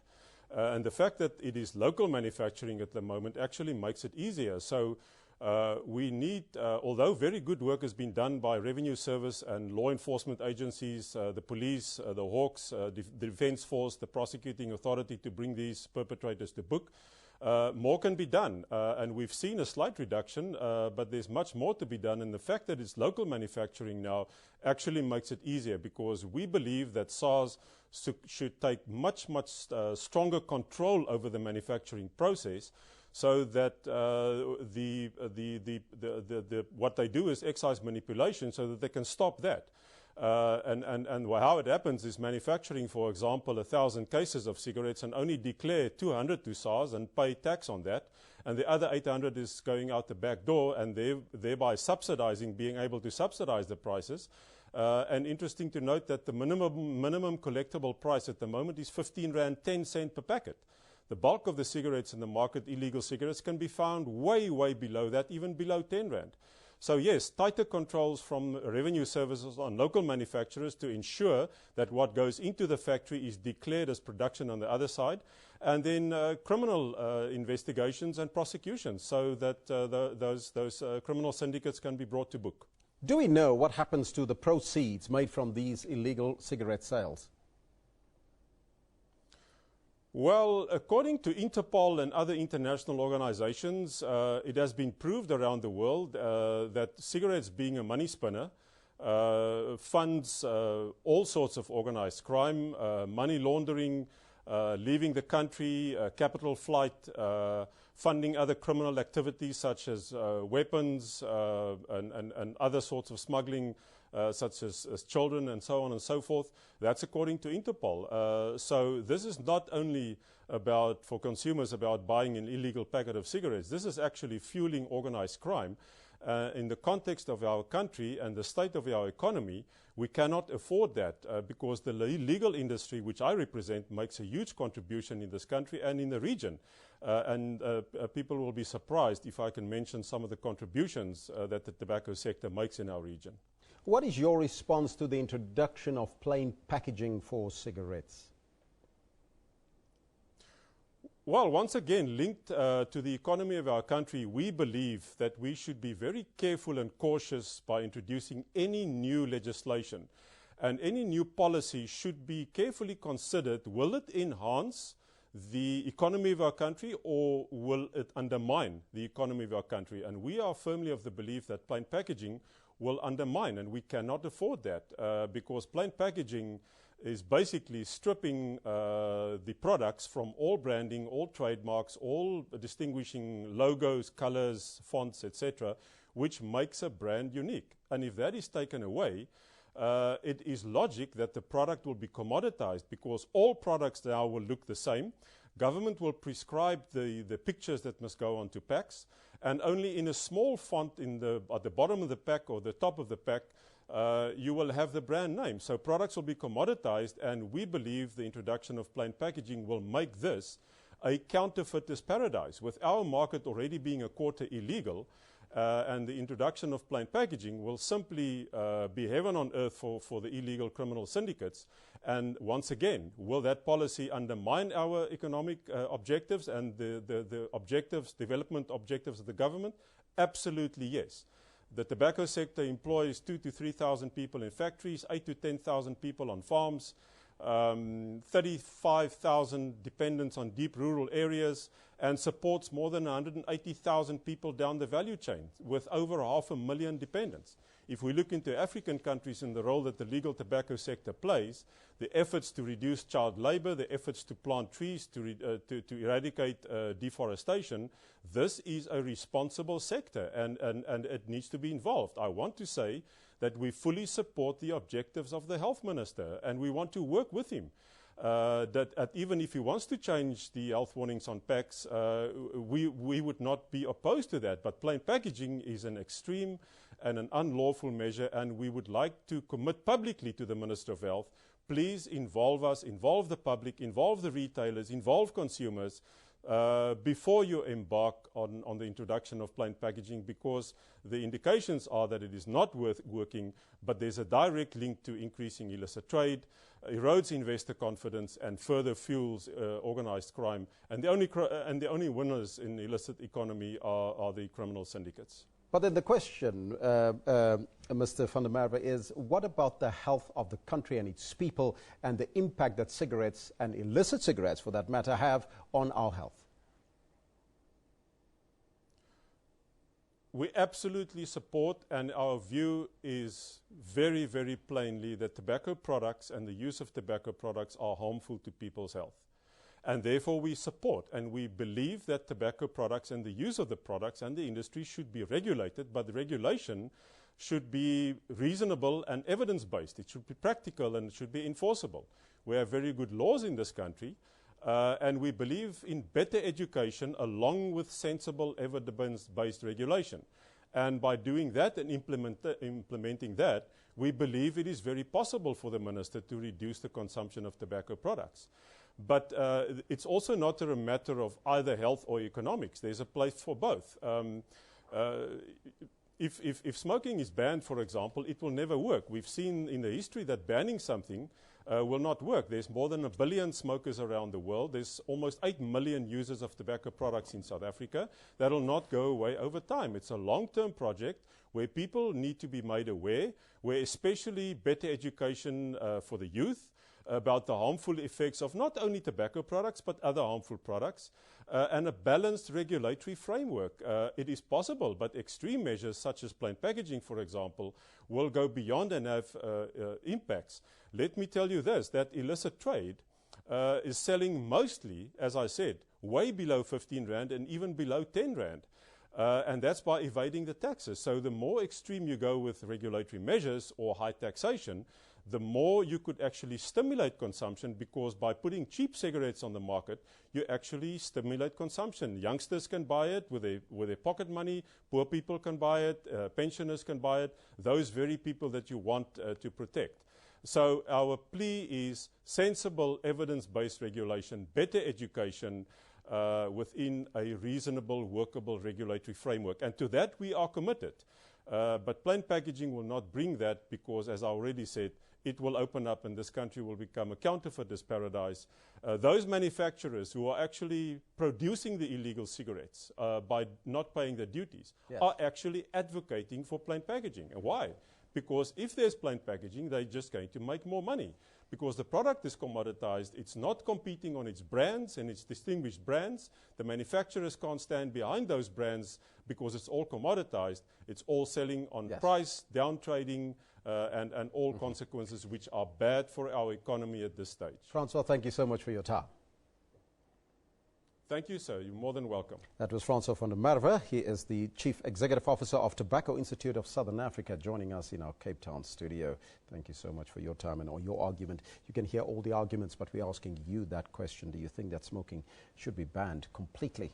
You can let us know what's on your mind on the Twitter handle at SABC Newsroom, as well as on the Facebook page. There, it's on your screen right now. Should smoking be banned completely? Right now, let's take a short break. We'll be right back with your... we'll take a break, and we'll be right back with your sports news after that.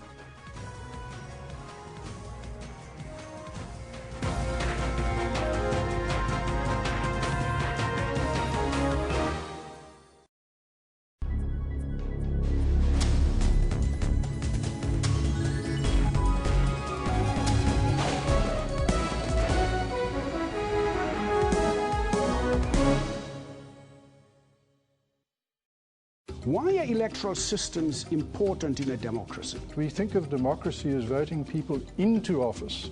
The other side of the coin is that we would be more empowered and more accountable in politics if we could do the opposite, is vote them out when they don't deliver. Politics is about who gets what, when and how. If you look up on the internet as to how the head of state is chosen, it says monarchy. We should not refer to an election as a contest. So we should not shy away from the fact that an election is a contest. Of course, I do admit that it's not a bloody contest, or it shouldn't be a bloody contest. It shouldn't be a bloody contest. Fight, and of course, and it should also not be a beauty contest. Then it shouldn't be also a beauty contest either. Swiss people, for example, can travel internationally with a cantonal passport, not even a national one. That's like us traveling on a Free State passport, for example.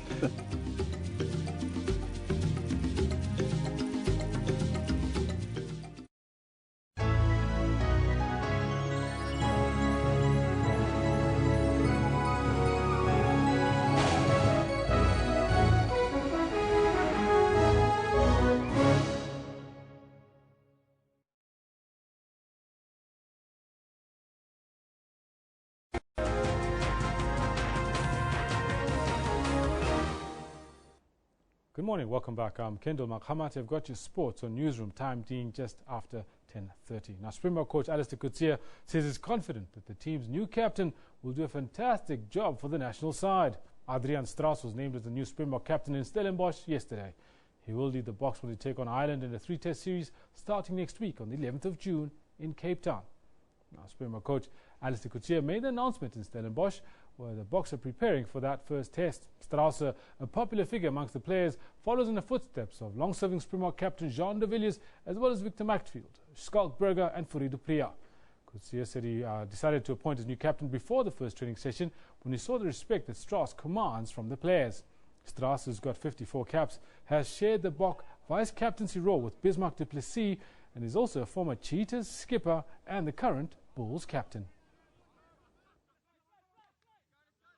I believe Adrian is done his dues, he's paid his dues, he's come through the mill, he's represented South Africa from under 19 to under 21 through to the Springboks, being vice-captain of South Africa before, and he is the right man for the job. It's a massive honour, and the first thing that I told Coach was, if I look at my own ambition, it's massive.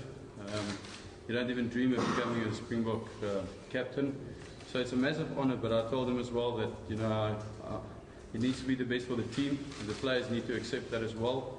And I'm very thankful that they did, and the guys have really welcomed me very warmly in the position. So I'm excited and looking forward to the challenge. Now, news just in this particular morning, just a few days after announcing his squad, Alistair Coetzee has already been forced to make a change. Peter Steph du Toit has been ruled out of the Ireland Test matches after a scan revealed a Grade 1 hamstring tear. He's been replaced by Lions lock Franco Mostert. Mostert was initially named in the South Africa A squad for the 2-match series against the England Saxons.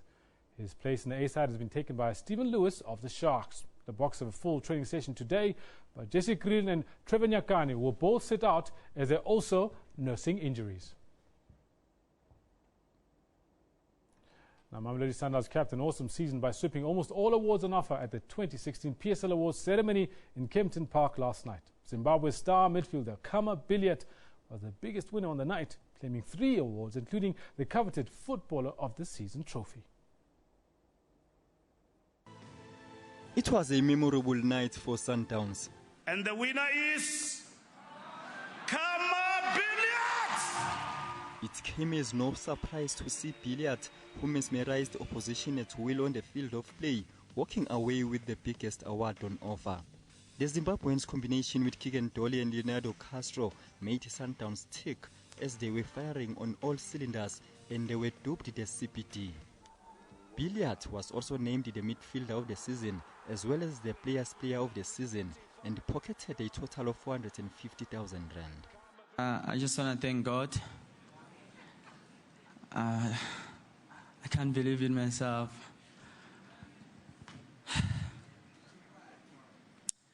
I want to thank God for all the awards I got, and I want to thank my teammates.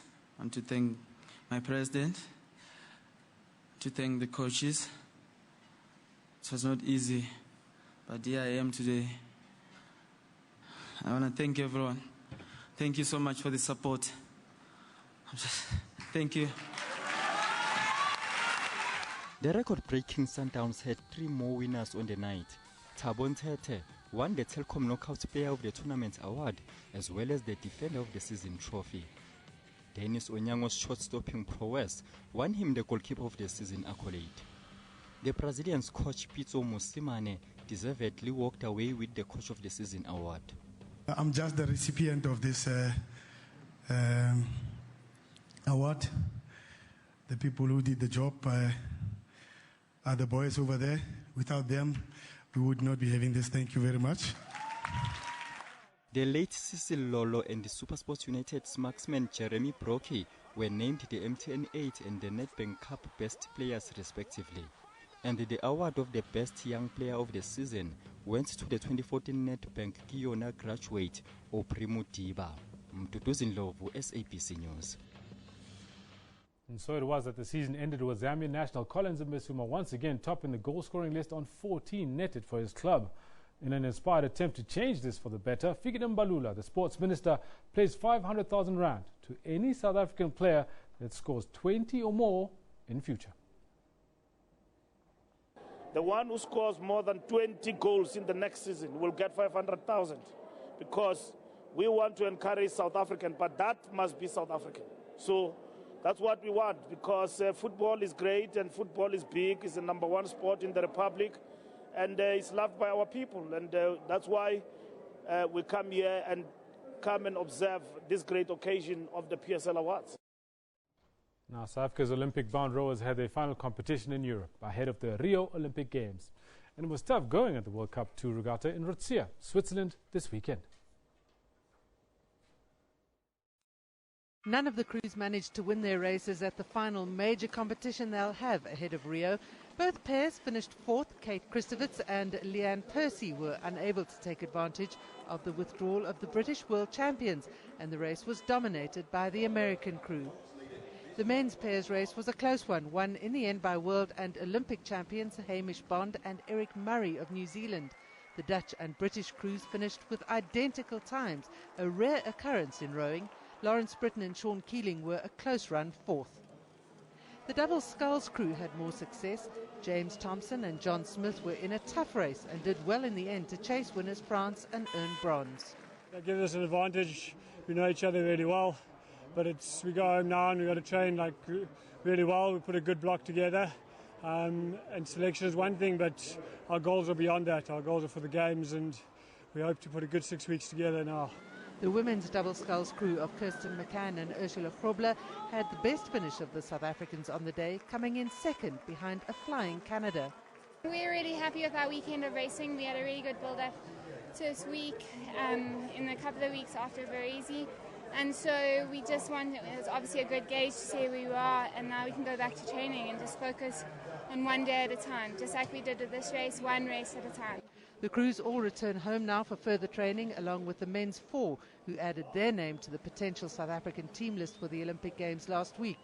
All 5 are real medal contenders in Rio. Janet Witten, SABC News. Me congratulate Alistair for achieving his 10,000 runs. He's been an amazing player for England, and to get into that club, it's not at all easy. Yes, there you have it. Alistair Cook has become the first Englishman to reach 10,000 test runs before leading his team to an emphatic 9-wicket win over Sri Lanka. This in the second test on Monday the 30th of May to wrap up the series. The left-handed opener is also the youngest player and 12th overall to reach the landmark, as he helped England secure victory on the 4th day that gave the hosts an unbeatable 2-0 lead in the 3-match series. He joins the likes of Sachin Tendulkar, Rahul Dravid, Ricky Ponting, Steve Waugh, Alan Border, Kumar Sangakkara, Mahela Jayawardena, Brian Lara and Chandra Paul on this hallowed list. And lastly but not least, Novak Djokovic will look to conquer both the weather and last 16 opponent Roberto Bautista Agut. This later on today, with more bleak conditions forecast at Roland Garros. The French Open suffered its first washout since 2000 on Monday, when all scheduled matches were cancelled due to heavy rain. And there could be more problems on Tuesday, with further rain expected. If play is called off again, he faces the prospect of playing his last 16 tie on Wednesday, the quarterfinal on Thursday, and the semi-final on Friday. That'll be a very tough schedule, I tell you. That's why we'll leave it for now. Evan Janssen is standing by. Very interesting chat has got on the cards. Do not go anywhere. You're watching Newsroom. Thanks, Kendall. Now, Moments Entertainment obtained the right to produce the documentary series on Mandela's Africa from the Mandela Centre of Memory, including being given the yet unpublished personal handwritten diary of Nelson Mandela, in which he recorded his 1962 travels to African countries as well as Great Britain. The documentary serves as a political critique on Africa after 50 years since Mandela travelled the continent, building African solidarity to defeat colonialism and apartheid. At the moment, the group visited Egypt and Sudan. These were countries that were visited by Nelson Mandela in 1962 when he travelled seeking support for the then armed struggle against the apartheid regime. Now, for more on this story, well, in our studios today, we are visited by Advocate Zweletu Madasa, a Moments Entertainment Executive Producer. Very good morning to you, Advocate Madasa. Thank you for joining us today. Thank you very much for the opportunity. This is such an interesting project. Tell me about the ideas behind it, and what do you think you could achieve with this project? Well, the idea about having this project, of course, it originates from Moments Entertainment, from the executive director, Mr. Faith Isaac Pierre, who worked with Mandela after his release in 1990. He worked with him as his personal photographer, and he was working close with the family. So after his passing on, he was given this personal diary, handwritten by Mandela, by the Memory Center, because they knew how he worked with him, and they felt that he was a suitable person to pursue the story. So it's a very interesting diary. When I read it as a South African myself, it's very fascinating, the things that he has recorded. But be that as it may, really there are various goals that we hope to achieve with this documentary series. Uppermost is the matter of the unity of Africans globally. To reignite the spirit of Pan-Africanism using this icon, his work, his contribution to the building of African Renaissance, which probably to many people is a bit obscure, because Mandela is just known as a political prisoner, reconciler, and so on. People don't know the role he played in building, in contributing to the foundation of Pan-Africanism. It's been written so we out want to show that aspect. It's been written out of the history book somewhat, and it's so nice to see that you're bringing this back. But, you know, coincidentally, this month, of course, it's Africa Month. We've celebrated Africa Day last week. We also celebrate 20 years of the Constitution here in South Africa, and that coincides on the 8th of May with probably the greatest speech by an African leader, I'm an African, by Thabo Mbeki in 1996. How does all of this tie in with what you're trying to do when you bring forth, let's call it the unknown legacy of Nelson Mandela? Thank you very much. The thing is, as Africans, through this documentary, we're hoping to build a culture and skill the young people to have filming and photographing skills for Africans to tell their own story. This is a very fundamental issue. If you look at these main news sources from the Western media, they all have African focus. But we don't tell our own story. They tell the African story from their perspective to justify their presence in Africa. So this documentary will help us as Africans to tell our own story. So the contribution as far as the African Renaissance period is concerned, for example, now we've covered Egypt and Sudan. One of the main goals of this project is to leave a Mandela legacy in each country that he visited. We are now working with the Sudanese government to build an animation studio in Sudan as a means of skills transfer to the young Sudanese to have skills and empower them to tell their own stories. So we're hoping that on the International Mandela Day, 18th of July, we can actually launch this animation studio. So this is a contribution we are making towards Mandela contribution and African Renaissance. I think the other aspect that I want to conclude by saying is also important to educate ourselves about another aspect and another dimension of Mandela's contribution, which is that of a radical revolutionary. This is a man who was mobilizing for armed struggle. That aspect of Mandela is not known to many people. It's very much the journey of every man. As a young man, you start out as a gung-ho revolutionary, and you sort of mellow over time as I think you get to understand war and suffering and these kinds of things that people go through. I want to talk to you about the Mandela of 1962, the standing that he had within the leadership on the African continent at that time. Can you maybe take us back to that time? Well, you know that Mandela was a volunteer-in-chief as far as the armed struggle is concerned. And through various discussions with the ANC leadership, he was then sent outside in 1962 to go and mobilize this support. And this we read from his personal diary. He then visited all these countries, actually visited 14 countries, except for Britain.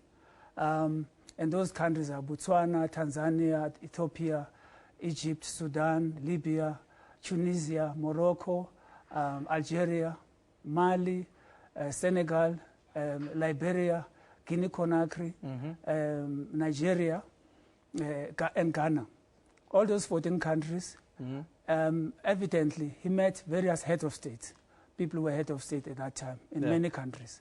Actually, the funny thing is that when he was called back by the ANC leadership, under Chief Luthuli at that time, to come and account and give a report of what he has done so far and what is the progress, he had an appointment with President Nasser of Egypt. And he asked him to defer the meeting, to give him a week because he was coming back to make a report. He came back and he made a report in Durban. And on his way back to Johannesburg, in order to exit the country again, then he was arrested, and the rest is history. So after his release, when he visited Egypt for the first time, you know how Mandela was funny. He said to the Egyptians, I'm sorry that I was so late. It took me so many years to honor the appointment. So he's the kind of man who was very respected, and each and every country gave him some kind of support. After he was arrested, that is when the ANC now was able to send out its own cadres in accordance with the agreements that Mandela has struck. I want to ask you about the Africa of today, the unity that we have on the continent today, the brotherhood that we have on the continent today.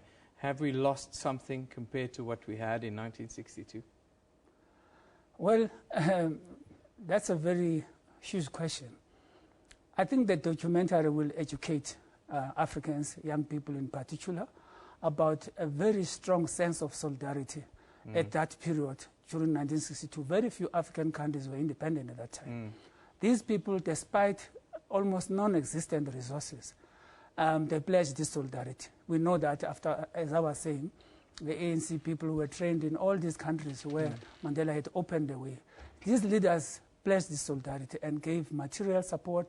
We were told in Sudan, for example, when we visited in April, that students and civil society mobilized money to give to Mandela, whilst the government was giving official support, diplomatic status, and so on. So this is what people were doing at that time. This was the spirit. The strange contradiction, after so many years now, when countries are independent, have more resources and control of their own resources, we see a dwindling of the spirit of solidarity. I'll give you one example. In SADC, I was reading a report recently that the export capacity of Southern Africa, including South Africa, can increase 4 times if SADC was working together on the issues of export, the export industry. So you see how much we are losing by not building on that solidarity that we were founded on, as evidenced by this documentary. Well, so there is probably an evidence of veering away from that spirit of solidarity. But it's for the people to judge. We hope that this documentary can present the truth and for people to decide and judge whether that spirit is still there or not. In a way, I think you won't be able to not make it a critique of the relationship, and if there was this level of deterioration, it will be clear for all to see. We look forward to seeing the documentary, and I thank you for joining us this morning. Thank you very much for the opportunity. Advocate Zwelethwa Madasa is the executive producer of Moments Entertainment, and they'll be doing this very interesting take of Mandela's diary in 1962. We all look forward to seeing that. It should be a real eye-opener, I think, for many people who have one idea of who Nelson Mandela was. Anyhow, as we bid Africa Month farewell, the Free State Legislature, in collaboration with the Department of Sports, Arts and Culture, is hosting an Africa Day celebration under the theme, Building a Better Africa and a Better World. The aim is to promote social cohesion in terms of promoting peace amongst all Africans living and working here in South Africa. In particular, the Free State. Foreign nationals from various countries are also attending the event now. Our reporter Mbali Sibanyoni, she's at the Free State Legislature with spokesperson Life Mokone. The Free State province is ending off Africa Month with a bang. A number of people from all walks of life, dressed in their different traditional attires, have made their way to the Performing Arts Centre here in the Free State. Now, joining us here today, just tell us more about this specific event. We are now joined by Life Mukone from the legislature. Now, sir, can you just let us know, why did the legislature and the Department of Arts and Culture decide to hold an event like this?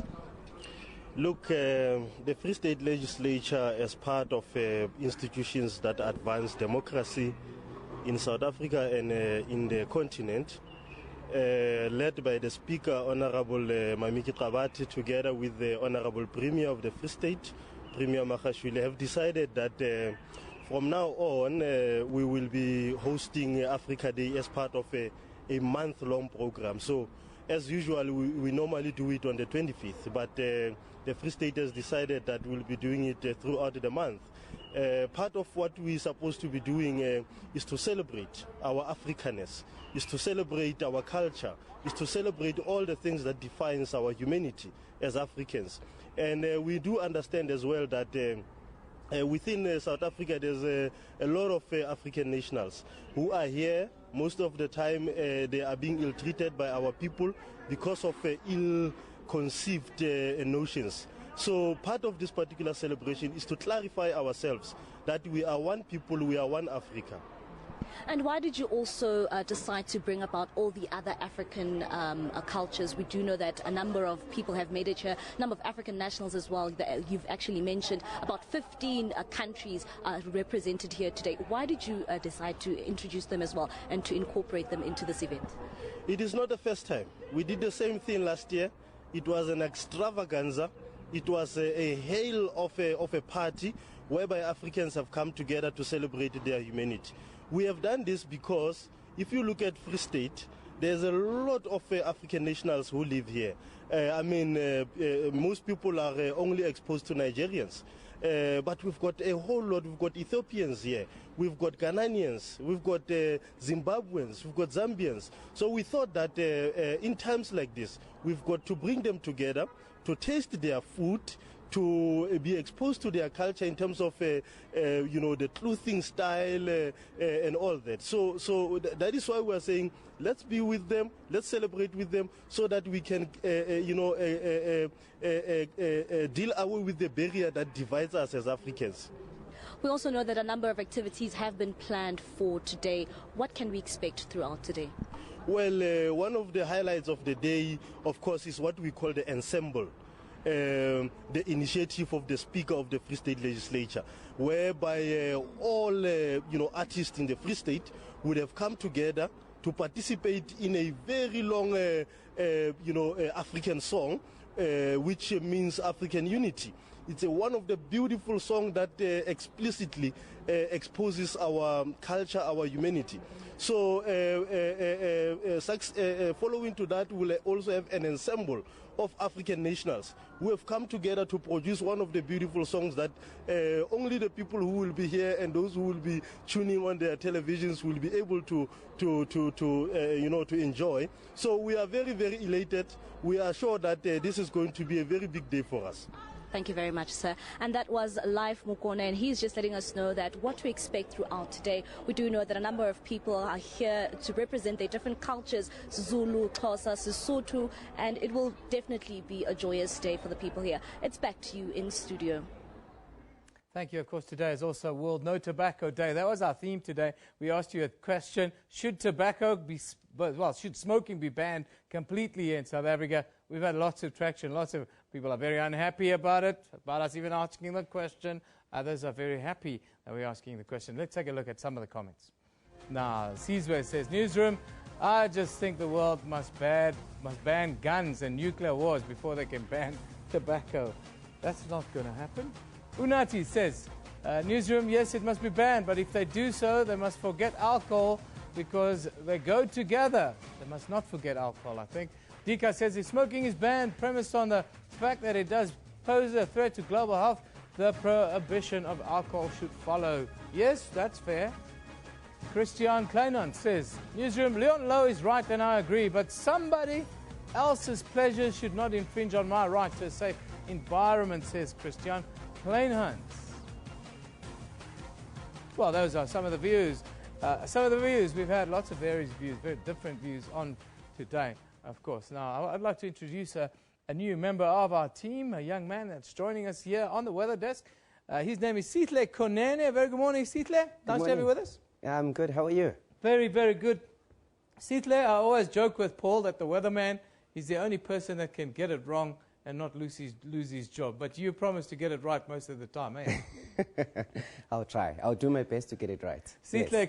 Thank you very much. Sihle Kuneni, the latest member to join the Newsroom team. He's going to give us a quick weather update now.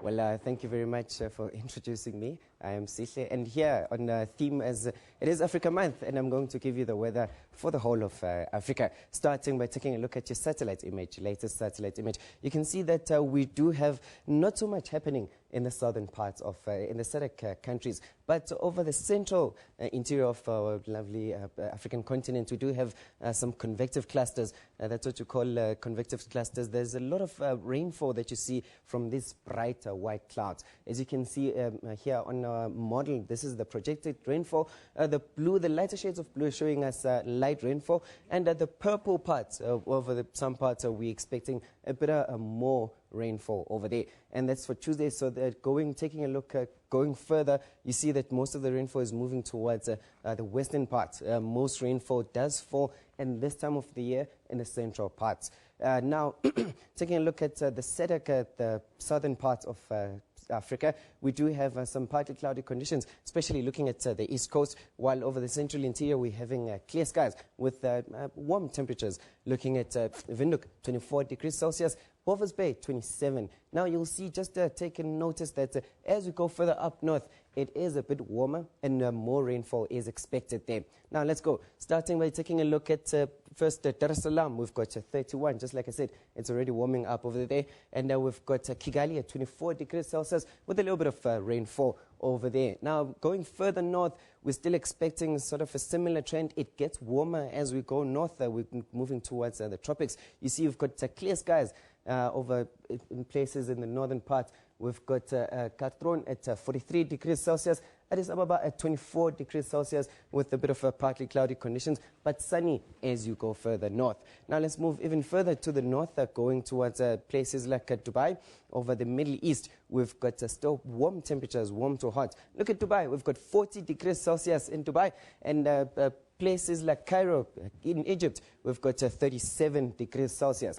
Now, when we move further towards, as you can see that it is a bit dry over here, so not a lot of rainfall is expected, and mostly in the year it doesn't really rain that much, but we do have some rainfall expected in some parts, but some parts not really expecting some rainfall. We've got clear skies over the western parts with some rainfall expected in certain places. Now, just to take a quick look further on, we're still expecting some rainfall in the southern parts. As you can see, we've got green lush areas over here, and that's where we're expecting rainfall. As you can see, your temperatures, and moving further on, we still have some temperatures expected over temperatures and some rainfall expected. As you can see, it's got a lot of rainfall over there, and that's where I'll put it. I'll leave it for now. Please stay tuned to the Newsroom. Thank you very much.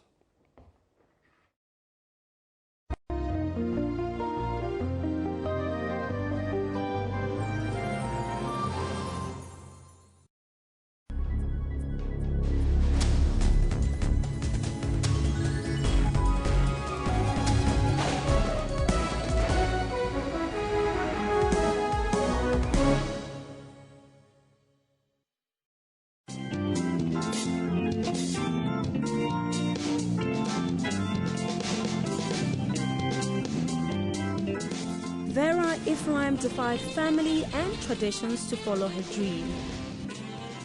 Decided that I'm going to prove to them that they were wrong. The first breakthrough came in when she was studying and touring in Europe. That was my first breakthrough.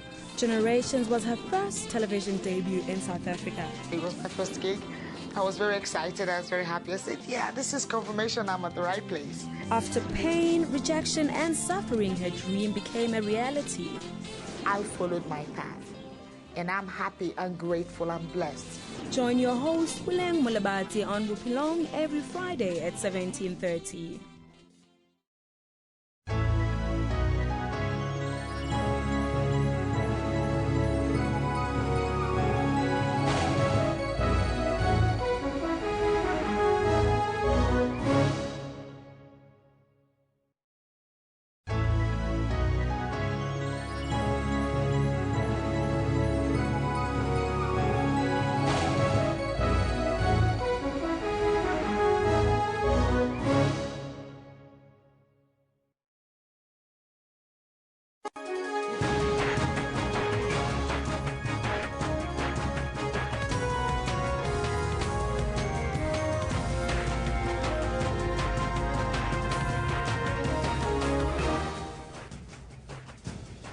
It's Tuesday, the 31st of May 2016. This is Newsroom on SABC News Channel 404, Jumbo Africa.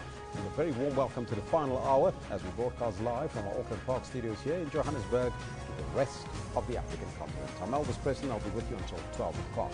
As you know, we're also streaming live on YouTube, and the entire show is now available on our YouTube channel. Today, we focus on No Tobacco Day and the smoking culture here in South Africa. Question that we pose to you is, should smoking be banned completely here in this country? Let us know on your SABC Newsroom Twitter handle, as well as on our Facebook page. But first, let's take a look at your news headlines.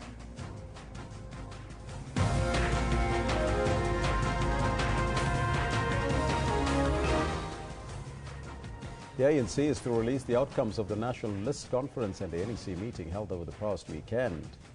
And the IEC reminds candidates that the closing date to register their candidacy is this Thursday. Long queues are expected at petrol stations as fuel prices will go up at midnight tonight, so you have to get there early. And the Health Minister renews his warning on the dangers of smoking on World No Tobacco Day. Those are all your headlines, but before we get to the news, let's find out from Kendall what's happening on the sports front. Well, Elvis, thank you very much. I think it's quite key that I tell people exactly why we're wearing green ribbons today. As some people might know already, this is Child Protection Week. This is to remind everybody that every child deserves our support and our care. And that's why we're wearing these green ribbons. And before I get too far ahead of myself, let's talk a little bit about what's coming up in the sports today. Kama Billiard. Mamelodi Sundowns and Kama Billiard clean up at the end of season PSL Awards. It gives me great pleasure to announce the 57th Springbok captain. Adrian Strauss announced as the Springbok captain for the incoming Ireland series. I feel good because I'm breaking the record of the Russian. And of course, sensational marathon runner David Khate were honoured by the Minister of Sports for setting a brand new Comrades Down Run record. That is what we've got for you in the sports at about 11:30, so be sure to stick around for it. But for now, let's go back to the main desk with Elvis President for the news. Thank you, Kendall. Top story this hour, the African National Congress is expected to host a media briefing just now. This follows the National List Conference and the National Executive Committee meeting. It was held this past weekend in Arini in Pretoria. The ANC is expected to announce its finalised candidates list for this year's local government elections. The aim was to finalise the names of the party's mayoral as well as councillor candidates for the August 3rd local government elections. SABC News will carry the media briefing live right here on Channel 404 when it starts. It's supposed to start right away, but we'll keep a lookout as soon as we get the connection there. We'll connect to the briefing live, so you don't want to miss it.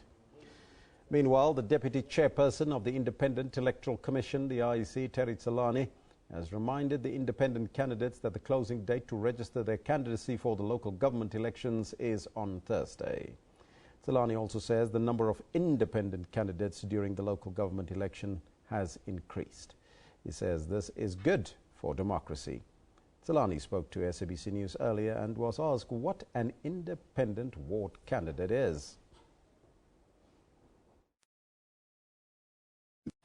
word candidate, it's a person who is contesting the elections on their individual capacity. In other words, unlike a candidate who is contesting the elections, having been nominated by a political party, an independent candidate can be nominated by any person within the community.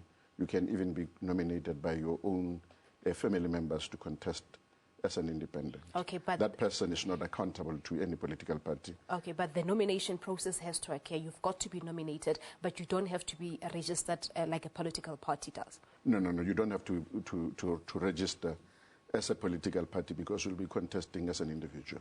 Okay. Do we know as yet as to how many independent candidates will be taking part in the coming local government elections? Well, I don't know the exact number. However, the number of the wards that are going to be contested will be 4,649 wards. So you can imagine if each and every political party is contesting that ward, and if you have independent candidates, just how many people you are likely to have. Almost 15,000 people, I think, are likely to be contesting the elections. But with the previous elections, previous local government elections, how has the interest been? The interest has actually been very, very high from individuals. You may recall that when we started with the elections, the number of people who were contesting with the elections as independents was very low. But now, due to dissatisfaction and disaffection with political parties, quite a number of people are emerging from those political parties and standing as individuals. And I think it's a good thing for our democracy. Now, as promised, the African National Congress is holding its media briefing today to talk about the candidates list. Let's go there live. Members of the media, I won't call you for fourth estate. Let's call the media of the media fraternity. All of you. The African National Congress convened 2 meetings over the weekend. The National List Conference, 27th to the 28th of May, at St. George Hotel, Irene Tswane.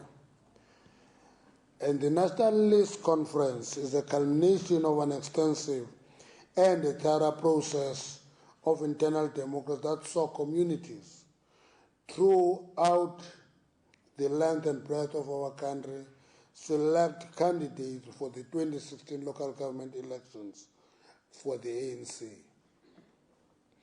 No other party in South Africa can legitimately claim the same extent of transparency and inclusiveness in selection of candidates. As the ANC, we are justifiably proud of this and the role of our people play in their development, truly advancing people's power. That is what we are concluding this weekend. Second meeting was an ordinary meeting of the National Executive Committee, which considered and adopted the outcomes of the National List Committee first, following the list conference.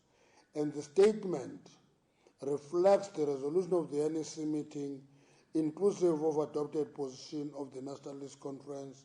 The NEC further received and deliberated on the following: the political overview by the President, local government elections report, economic transformation subcommittee report, report on the National Working Committee.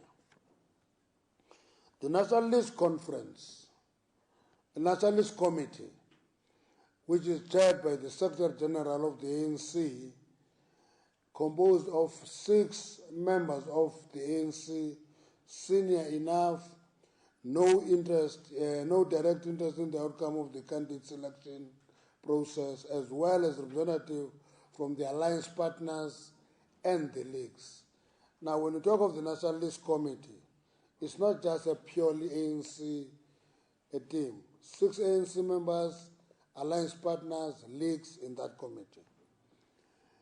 The NLC presented to the NEC the outcomes of the candidate selection process. The process had commenced in December 2015. It included the following stages. 1, branch nominations in the branch general meeting of the ANC, where 4 candidates are nominated, and this is followed by community meetings where the candidates are presented to community members. Communities engage the candidates in the presence of a screening committee, which select candidates depending on their performance in the committee engagement. You can go to the BGM and become number 1.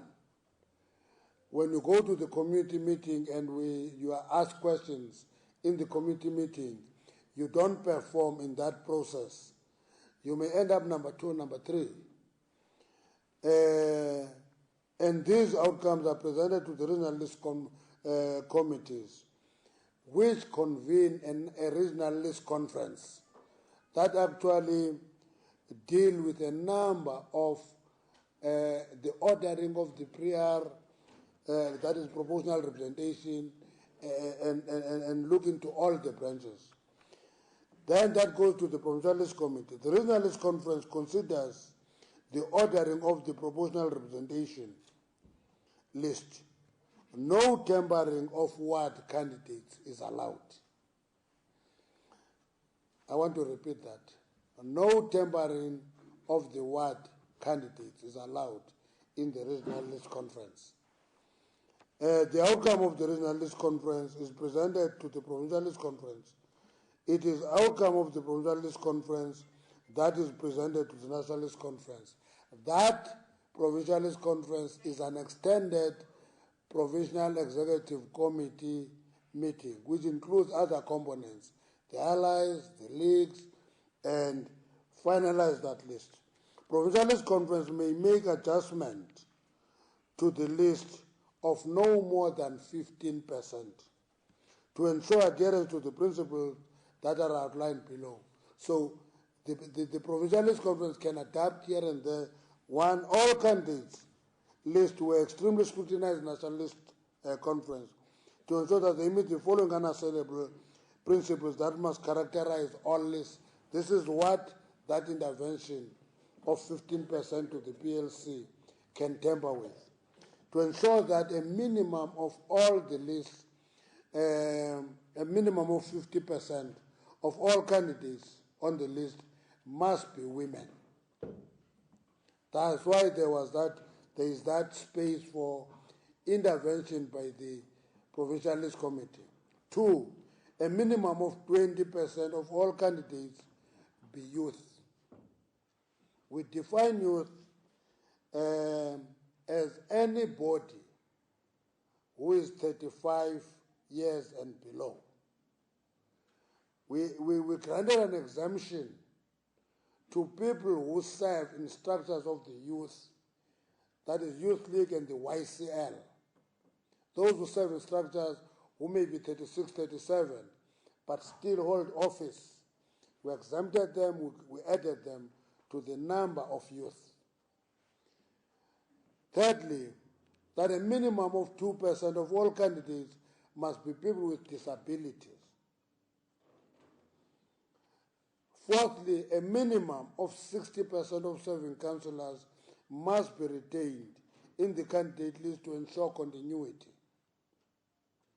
There was a complex debate about district municipalities because district municipalities are actually a gathering of representatives of local municipalities. People had a sense that if you send, say, an experienced councillor to the municipality, that is continuity. We said, no, that is valuable experience going to the district municipality. But continuity means there must be people who have knowledge of the workings of the institution. We add them as good experience, but want to check if you have retained councillors who have been serving in that district municipality. The African National Congress is proud to report that on aggregate, these targets have largely been met across all provinces. When we say on aggregate, you'll find out that, for example, in Region X, which is a district municipality, one of the municipalities have not met those targets. But if you add together in that region, you find out that the targets have actually been met. There were issues where we tried to force them to compliance and discovered that actually there is nothing left in the list to meet the compliance. Those were exceptional cases, but on aggregate, those targets were met. This is an undisputable demonstration of the NC's commitment to advancing our mission to create a non-sexist society, which empowers young people and people with disability, among others. The NC does not pay lip service to these commitments, but tangibly enforces their attainment, especially within its ranks. The NC denounced in the strongest possible terms the incidents of violence that would have erupted in some areas during the candidate selection process, notably Rustenburg, Tshwane. We paid particular attention to those areas. The NSC called for the relevant structure to act decisively in these instances. We congratulate those comrades who have emerged as the choice of our people to contest as councillors in the upcoming elections. I think, let me explain one point. Is that there are people who think that if they are not councillors, there is no council. Many of them continue to bombard us with complaints that I was nominated and therefore if you are not putting me on the list, there will be a mass walkout of the ANC and this and that and that. We think that is opportunistic and actually very selfish, because it means you are bigger than the organization, you are bigger than that community. It is about yourself and no more. Now, people, they will no doubt know that deployment, should they be elected, is an honor and a privilege. It can be withdrawn or changed at any time the NC decides. In line with the commitments of the NC manifesto, all councillors will be required to sign performance and accountability agreements. They will be expected to work tirelessly to serve and keep constant contact with our people. That is our expectation. The NC reaffirmed its decision to announce mayoral candidates for the metropolitan municipalities and other strategic municipalities. Big debate about what is strategic, what is not strategic. We said metros, district municipalities, and there are municipalities that are very strategic. Let me give you an example, one or two. If you look into Rustenburg, which is almost a candidate to become a metro, but it is not yet there. That is very strategic to us. Announcing a mayoral candidate, there is quite significance. If you take Tlokwe, combined with Vendrastop now, it's quite strategic in terms of the developmental level. You can go throughout the country and see that trend that, for example, Polokwane, it's not a metro, it's a capital of Limpopo, quite significant, huge municipality. In those instances, we will announce the mayoral candidates. That is going to happen in the next 2 weeks, because we didn't want to mix the question of selecting candidates and selection of mayoral candidates, because you can't select a mayoral candidate before you confirm your list and it is registered with the IEC. Because you find out that you select a Gwede Mantashe to be the mayor of Kala, only to discover that I've got criminal records. I don't qualify. So we want to complete the process of registration of candidates, then select mayoral candidates. That is what we're going to do. So in the next 2 weeks, we'll be seized with the task of selecting mayoral candidates. On local government elections and related matters, the NSC has urged all members and structures of the organization to now focus on the intensification of election work to ensure an overwhelming and decisive victory for the ANC on the 3rd of August 2016. We remain committed to full adherence to the electoral code and peaceful, free and fair elections. Consequently, the NEC condemned the use of any inflammatory language or any other instance of political intolerance in the course of campaigning. ANC members and supporters are expected to exercise maximum restraints even in the face of provocation. If you are provoked, report the incident. In the IC structures that were being provoked, this is what happened, this is the incident. Don't take law into your hands if you are a loyal and a genuine member of the ANC.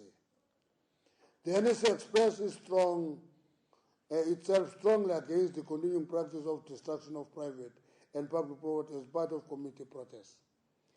It is the view of the NSA that criminal acts should be dealt with as such. Destroying property, attacking people cannot be part of genuine protest. If you do that, at that point, you are immediately converted from a protester into a criminal. And we must deal with those criminal acts as such. These include banning of public facility by agent provocateurs in institution of higher learning, masquerading as representing the genuine grievances of students. The ANC government must move with speed to respond to the real challenges that have been created as a result of our success in expanding access to institutions of higher learning. Because the ANC's poor policies, now more than ever, children from poor backgrounds have swelled the ranks of those in tertiary institutions. This success of open access means that government is now considering greater support for these students, specifically on food security and accommodation. Government must urgently intervene in this matter to respond to student demands. Welcome the appointment of the task team by Cabinet to deal with this matter. We receive reports of students sometimes who go without a meal, and we are expecting them to perform academically. It's impossible. We say support must be increased for such students. On the subject of warning, the NEC encouraged government to continue the efforts to return children to school and restore normality in the area. Intimidation tactics by those opposed to education must not be tolerated. The NEC urges continuing engagement with the community of Wuhan to reach a lasting solution to the challenges in that area. The NEC called on communities to take a bigger responsibility in protecting their own community assets. We're using the term community assets because once a school is built, that school is not a government property. It is a government property in terms of ownership, but in actual use, it is a property put at the disposal of a community. It's your school, it's your clinic, it's your road. People must not destroy their own assets. The NEC resolved that the Sengoba rally would be hosted in Greater Johannesburg region, Gauteng province, on the 31st of July 2016. In line with the resolution of the National General Council, the NEC once again called on the consideration of eradication of VIP accreditation at our rallies. A new trend that is growing, people, all of you, once we have a rally, they phone you, please, can you give me an accreditation card? Want to do away with that? Because this practice increases social distance between leadership and the mass of our people and should be strongly discouraged. So people must go to a rally, integrate and interact with people who have come to the rally freely. There must be no special reserved rooms for very important people.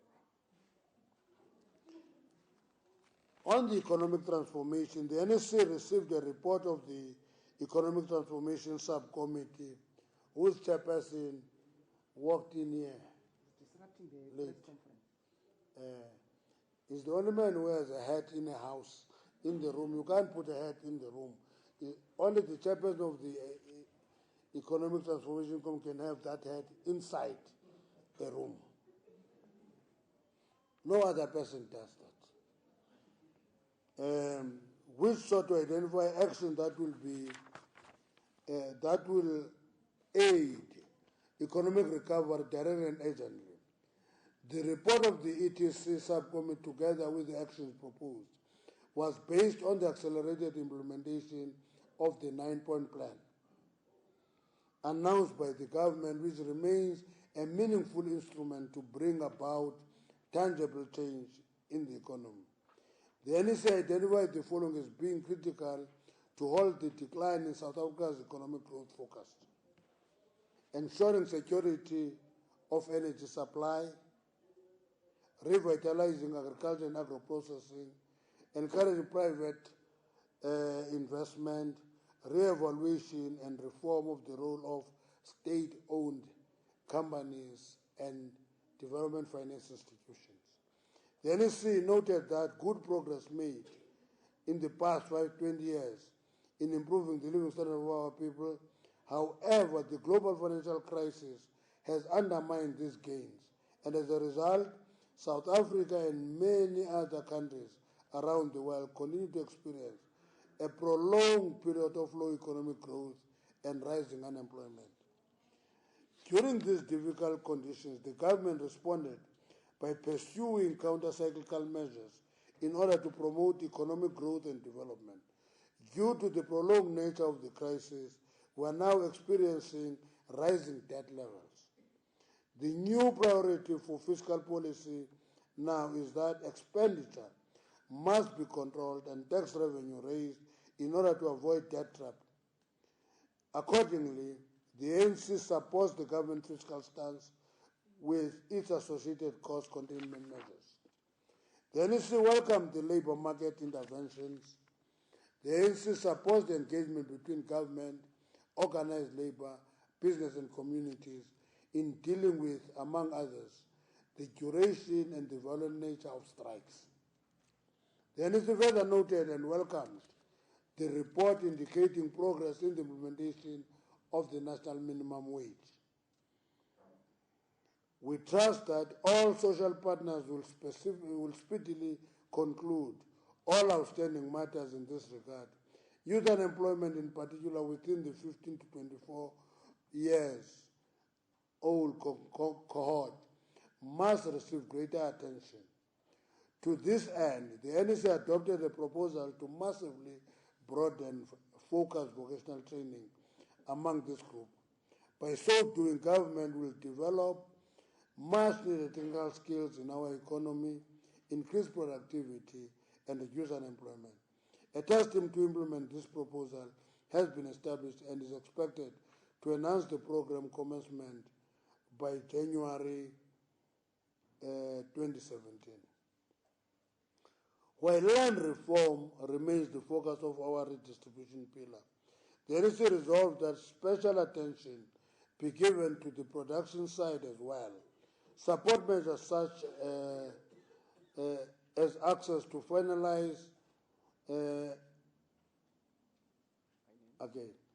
support measures such as access to finance and markets, quality and efficient extension services, infrastructure were identified. The land bank was placed under the National Treasury to ensure good corporate governance and improve financial performance and management. That purpose has been achieved. It will now be moved back where it belongs, and this mandate will be reviewed. There will be a special focus on rural areas and rural towns, and all underserviced areas will be the focus of such a development finance institution.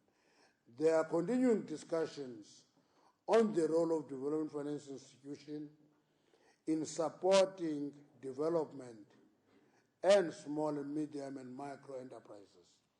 The NEC welcomed the increase in tourism arrival by 13% and 18% in January and February respectively, and resolved to put more effort to grow this industry as it is labor intensive. This will be a discussion to review the industrial incentive towards labor-absorbing sectors. In other words, we have agreed that we know of the incentive on the auto sector and others. We want to see a breakdown. Where do these incentives go? What are the results? Do we benefit from this incentive, or is it only sustaining these sectors? That is what we will be looking into. The assessment of ocean economy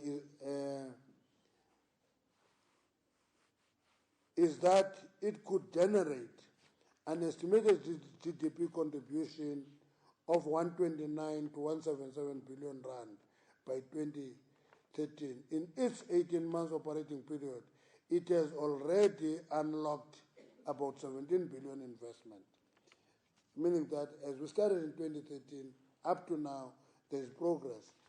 Unlocked about 17 billion investment, but we think the potential can go up to 177 billion rand. Progress has also been made to remove the electricity constraints. Now, rounds of IPP rollouts are in progress. The IEP and IRP, what is that in full, Enoch? Integrated energy plan and integrated resource plan. There you are. Will be concluded soon. Government is working on improving the technical capacity of the infrastructure management, and there will be review of the portfolio to shift the focus towards labor-absorbing projects. On the report of the National Working Committee, the NEC received a report on the engagements that has been undertaken with ANC structures and other stakeholders on the alleged business influence on the state, as well as the Constitutional Court judgment relating to security upgrades at the President's residence in Kandla. Overwhelmingly, branches of the ANC confirmed the decision of the NWC not to recall the President. Branches emphasized the importance of unity of the movement, and accepting the apology of the President must contribute to the unity of the movement. As we accept that apology, we also reminded ourselves that we should devise a formula of dealing with the mistakes we are committing.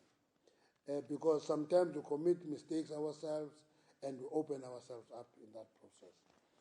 Following the call by the ANC for comrades to provide any information about alleged business influence on the state, a number of comrades, 8 to be exact, came forward to engage with the Office of the Secretary General. It was unfortunate that only one of them could make a written submission on the matters. We said to them, give us a written submission so that we can attend to these issues. Only one did that. The allegations made were serious, they cannot be treated lightly, and many were under comprehensive investigation. The NEC has advised the comrades to formalize their complaints to institutions that deal with complaints of this nature. The reason we say that is that when people fear making written submission, it means that they need protection that is institutional. And the NEC is agreeing that people can use that option now. The NEC acknowledged the progress made in strengthening the unity of the alliance following the recently held Provincial Alliance Summits. The outcomes of the candidate selection process are indicative of greater collaboration and cooperation between ANC and the alliance partners in the provinces. There was particular marked improvement on the cooperation among alliance partners in Mpumalanga. To strengthen the ANC organizational mobilization capacity, the NEC resolved to appoint Comrade Fikile Mbalula as the chairperson of the ANC subcommittee on organizing. That was the gap we left open when we restructured committees. That committee will work very closely with campaigns and elections. We wish him well in this task and have no doubt of his capacity to lead the ANC organizational machinery. The NEC congratulated the winner of the Comrades Marathon, David Khatebe, and commended him for joining other great sportsmen and women who have flown the South African flag high in this greatest race of human endurance. The NEC has called on all its members to close ranks and dedicate themselves to working for the overwhelming victory of the ANC in local government election. Everything else must be subordinate to elections work. Our branches must effectively play the role of leading society and advancing people's power in every community. Thank you very much. That's the end of the statement. No questions will be allowed. No, we're a democratic organization. We allow even Matuma to ask questions. I saw him coming. Where is it? Welcome, Melon Guardian. Has he just arrived? Yeah, he was late. How can he ask questions if he arrived so late? It's better you allow him to ask questions because he will write in any case. Shall we take questions? Tandabantu from ENCA. I want to Tandabantu and then Koli Mugambi because I know they will ask the same question. And then I will take two of you. Tandabantu, where's my mic? No, you were very clear. The statement, the last person will be Natasha.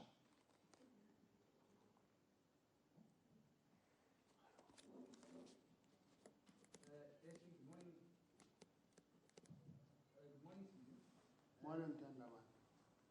How would you characterize the nature of the NEC discussions on state capture and the discussions on the internal organizational inquiry being held in the National Office, especially seeing as though the president was at pains to tell the Gauteng BBC some weeks ago that the state capture is not a big issue at all.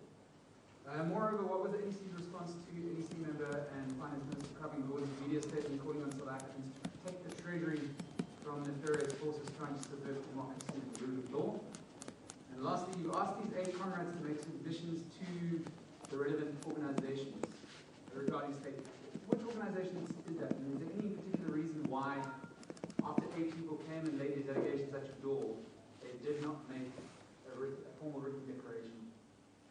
And last but not least, could you extrapolate on where the land bank will be moved to and why? Pass it to your colleague, Koli Mugambi. Thank you very much. Koli Mugambi, ENCA. Just following on the state capture issue, SG, the CEO of ESCOM, Brian Moynihan, recently came out to say he feels that the treatment of the Gupta family is tantamount to xenophobia. Perhaps the question here therefore is he making light of the situation that was actually described by the previous NEC as having the potential to undermine and erode the credibility of the ANC in the eyes of the second question relates to local government. The question simply is, SG, where does the process move to now? So those candidates that have been nominated, do their names then get submitted to the IEC, and if so, when does that happen? And are appeals, perhaps even by the communities, going to be accepted post these processes that this list has gone through? I'll leave it there for now. Thanks, Koli. I allowed ENCA 2 questions because I'm not going to come back to ENCA. Pass to the 2. Monty Williams. Monty Williams from ANN7. Yes? Right. Well, first thing is, I understand that, some people did indeed submit... Please produce yourself. I did. I said I'm Monty Williams. Okay. From ANN7. Okay, well, there's been all these allegations about the ministers and the interference and appointments in government and amongst deputy ministers and so on. So I'm just wondering that amongst those people that did submit, did you have something from perhaps Deputy Minister Mcebisi Jonas? Did you have something maybe from former MP Feki Mentor and of course former GCIS head Mr. Maseko? And also, you know, the NEC has now decided that it is no longer participating in this investigation because it's, the people that have come forward must go to relevant authorities. And I'm wondering whether this signals that the NEC's own probe of the Gupta's allegations of state capture are no longer a concern, and that you do not, you have closed a probe as per the NEC of the ANC. And just another one, just a last one. There is the small matter of Uganda, and I wonder if it was discussed when Treasury actually will reveal how much the president will pay. I know we were supposed to be somewhere around the end of June. I'm just wondering if there is a date and whether this matter was indeed raised at all. Thank you. Thank you. Pass to your neighbor on your left. Yes, No, it's on. Good morning and thank you for taking my question. It's Bunolo from the UH. Bunolo. Yes, sir. With regards to the matter between South Africa's four major banking groups and Equity Investments, can you confirm? In other words, please speak up. With regards to the matter between South Africa's four major banking groups and Equity Investments, can you confirm that the NEC discussed this particular matter? Secondly, is it correct to say that the NEC's assessment on this particular matter was that the banks did collude in closing the accounts of the investments? Third, if so, how does the ANC plan to deal with this matter? And then lastly, was there political pressure? Is it the view of the ANC that there was political pressure on the banks to cut ties with the investments? Thank you. Thanks, Bunolo. I pass to Natasha on your far left. Shall I say ultra left? Natasha from the business.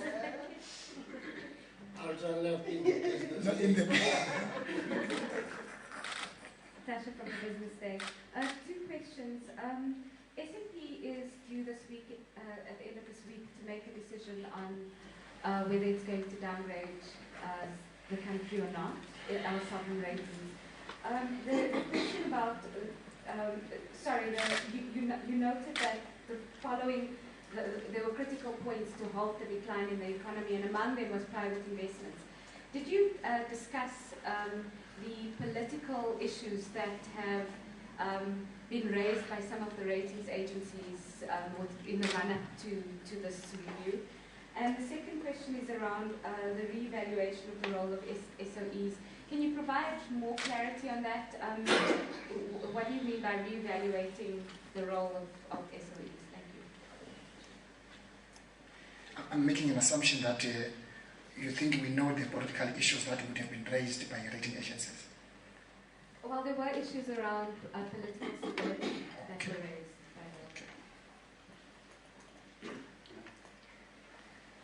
This way. Which way? This way.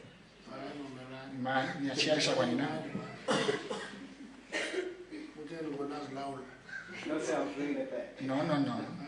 It does not belong to anybody. You see, it's you and the 7. No, and the 7. For you pass it to. SG, I want to know as to whether the issue of continuing a political split between the Minister of Finance, Ravi Gordhan, and the House was discussed at the NEC, and as to whether it was discussed at the NEC and whether there was any resolution, because this issue is sufficiently growing.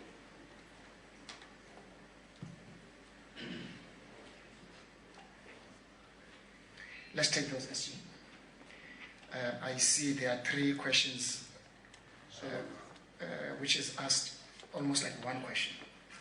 The last question, is the same question about whether the issue was discussed, ministers, the SPET, and so on. So there is one question asked by 3 people, so we can ask them. We're giving a summary of the discussions in the NEC. Now all of you ask, did we discuss what you thought we would discuss? You know, the summary of that statement summarizes issues that were discussed. So if it's not in that statement, you want to raise a question, pose the question. Don't ask the question whether it was discussed. Because if I say yes or no, what is the issue? The discussion of the NC on state capture, that debate is going to continue for a long time. One of the issues that we dealt with in the NEC was the report on the meeting of the Secretaries General of Liberation Movements in the region. Out of that report, the issue of state capture emerged as a major issue, not only for South Africa, for all of us in the region. So that debate will continue because it is characterized as a threat to the revolution. And we'll continue characterizing it like that. And that debate will continue all the time. That's how I can characterize the discussion of the state capture. One of the things that I think many of us must disabuse ourselves of is this question of ring-fencing the Minister of Finance and put him out there as an institution. One time I engaged with a journalist who wrote a big article of Pravin Gordhan versus the president. And I said to this journalist, I say, when you do that, you are actually, even if you want to do that to express love for Pravin, you are actually harming him. Because you make him to be targeted as an institution called Pravin Gordhan. And I ain't got no institution. There is a Minister of Finance in a cabinet of President Jacob Zuma. That's it. And we must deal with that matter is that if there are problems in the Ministry of Finance, let's deal with them as such. And that's why it becomes important for us to disabuse ourselves of this thing of all the time taking him out of the cabinet collective and put him somewhere as an institution. It's dangerous.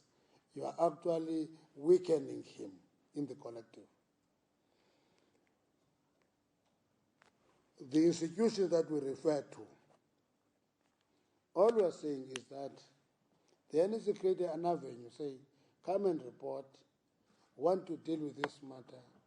It's quite a serious matter. If you make an allegation that a family makes appointments in the cabinet and it does influence businesses and so forth, it's quite serious. And we say, give us details of that because we can only deal with that with facts. And when people return say, no, we prefer an independent institution so that we can be protected, it's an option that people opted for. And when they don't come forward to the ANC cannot force them. What I will not do is to say who came forward, who didn't come forward. I will not venture into names because somebody was venturing into SABC, Fenki, somebody was venturing into those names. I don't think it is correct for me to say these 8 people who arrived is X, Y, and Z. It can't be correct. I say 8 people came forward.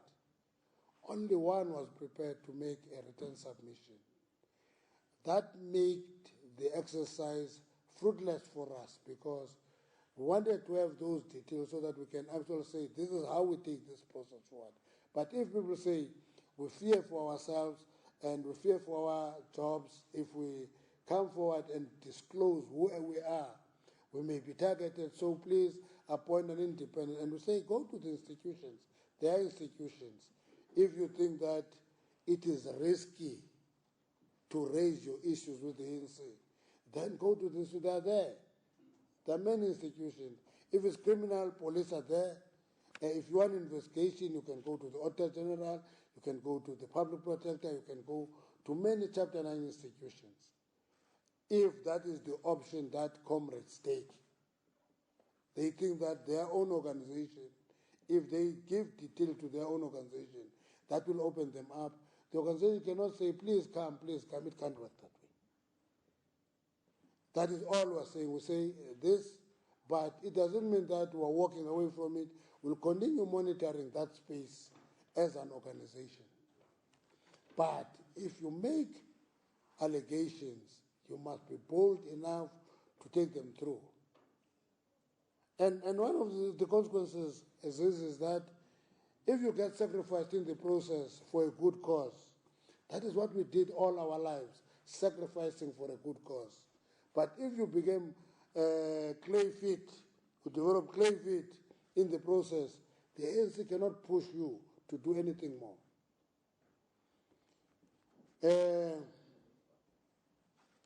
A statement that the treatment of Gupta is xenophobic. I don't want to be a spokesperson of Prime Minister, really. I don't want to be. But the reality of the matter is that when we looked into the question of the banks, we said the country must look into what looks as collusion among the banks. That thing cannot be ignored, because if banks have colluded on this matter, that is bad. Number two, we must look into the threat to employment, because that will be a consequence of we look at as third one, the capacity of the bank to close businesses at will without any obligation to disclose reasons. It's dangerous. It's too big a power given to institutions without an obligation to disclose. And that's why we said, if there is an issue of non-compliance with the rules, that should be the issue, clear-cut. There's non-compliance in terms of us, because the banking sector is regulated, and there are quite a number of areas that are specifically regulated in the banking sector. One, the movement of money. Is there any suspicion of working with listed people? Is there any suspicion of corruption? And all those issues. Can the origin of the money not be traced? Can the destination of the money not be traced? All those issues are within the regulation of the banking sector. But at least when there is a question about, there's suspicion of collusion, there must be the catalyst to society to say, no, there's no collusion. We took this decision independently. And not just say that, and say, at least even if it's at a general level, is that these are the issues that influence the decision. If we leave it as is, and we said the government actually must have the capacity to deal with that, because it can have access to the regulator. And our view is that we should never allow injustice to be exercised under the disguise of being strict with regulations. So it is not xenophobic. I don't know the xenophobic part of it, but it is the unfair part is that we close the banks of that, and that's it. And nobody can expect an experience, because you are protected that you can't discuss anything with the third party on the client-bank relation. But there is a question of whether there's collusion. At the bank not having too much power to destroy companies. They may even destroy companies that are growing through BEE here if they begin to threaten certain interests. There must be an element of explanation of these accounts were closed on this basis. That's all we're saying. We're not being judgmental on the banks. We don't want to talk about xenophobic. It's not our statement.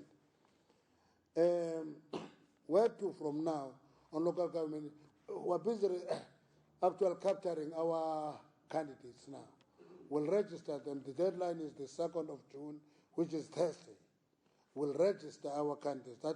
That is where we are. And somebody asked whether there will be appeal beyond that. You see, we gave you an explanation that this thing come from the branches, communities, regions, provinces, NLC. That's where it has gone. What we cannot rule out is that if I'm ambitious enough to say every time we're ruling against me, I take to the next level, it is confirmed, it takes to another level, it is confirmed. We can't help that, we can't tamper with individual ambitions. But our call is that ANC members must appreciate that we've gone through a process, we've concluded it now, we are registering candidates. There will be, we agreed in the NEC that we'll pay attention to areas where there are issues raised. We'll attend to them as the NEC, go there, listen, see how they are managed. That will continue. It happens after every election. I've never seen elections where people are just happy. In the last 8 years, I have ran 8 list processes, 8 of them. And in all of them, there are always people who are not happy. Some of them genuinely kicked out, others driven by their individual concerns. If I can give you my phone and you read it, you see some people that says, I'm the person who is preferred by the community now. And I always say, even if you must say so yourself, fine. We must run processes understanding that it is not about satisfying everybody. There will be only one ward candidate in every ward, with a limited number of PR candidates in every municipality. In the process, many will be cut out of the process. People must be accepting that process and the outcome. That's what we're saying. So the allegations by Deputy Minister Jonas Fenki and others, we are not going to get into those details. Bahamtari said this, Ufenki said this, Ubana said this, and so forth. We're not going to get into that. Implementation of the Concord. If you ask us how far that is, I'm sure you should be knowing that you are asking a wrong institution.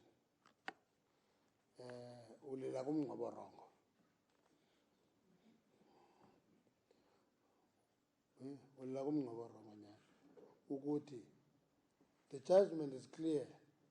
The Treasury must go and assess the costs and determine a reasonable percentage that must be paid. And the Treasury is given 60 days. And the President is given 45 days to comply. If you ask the NEC of the ANC to deal with that, you're going to end up with that.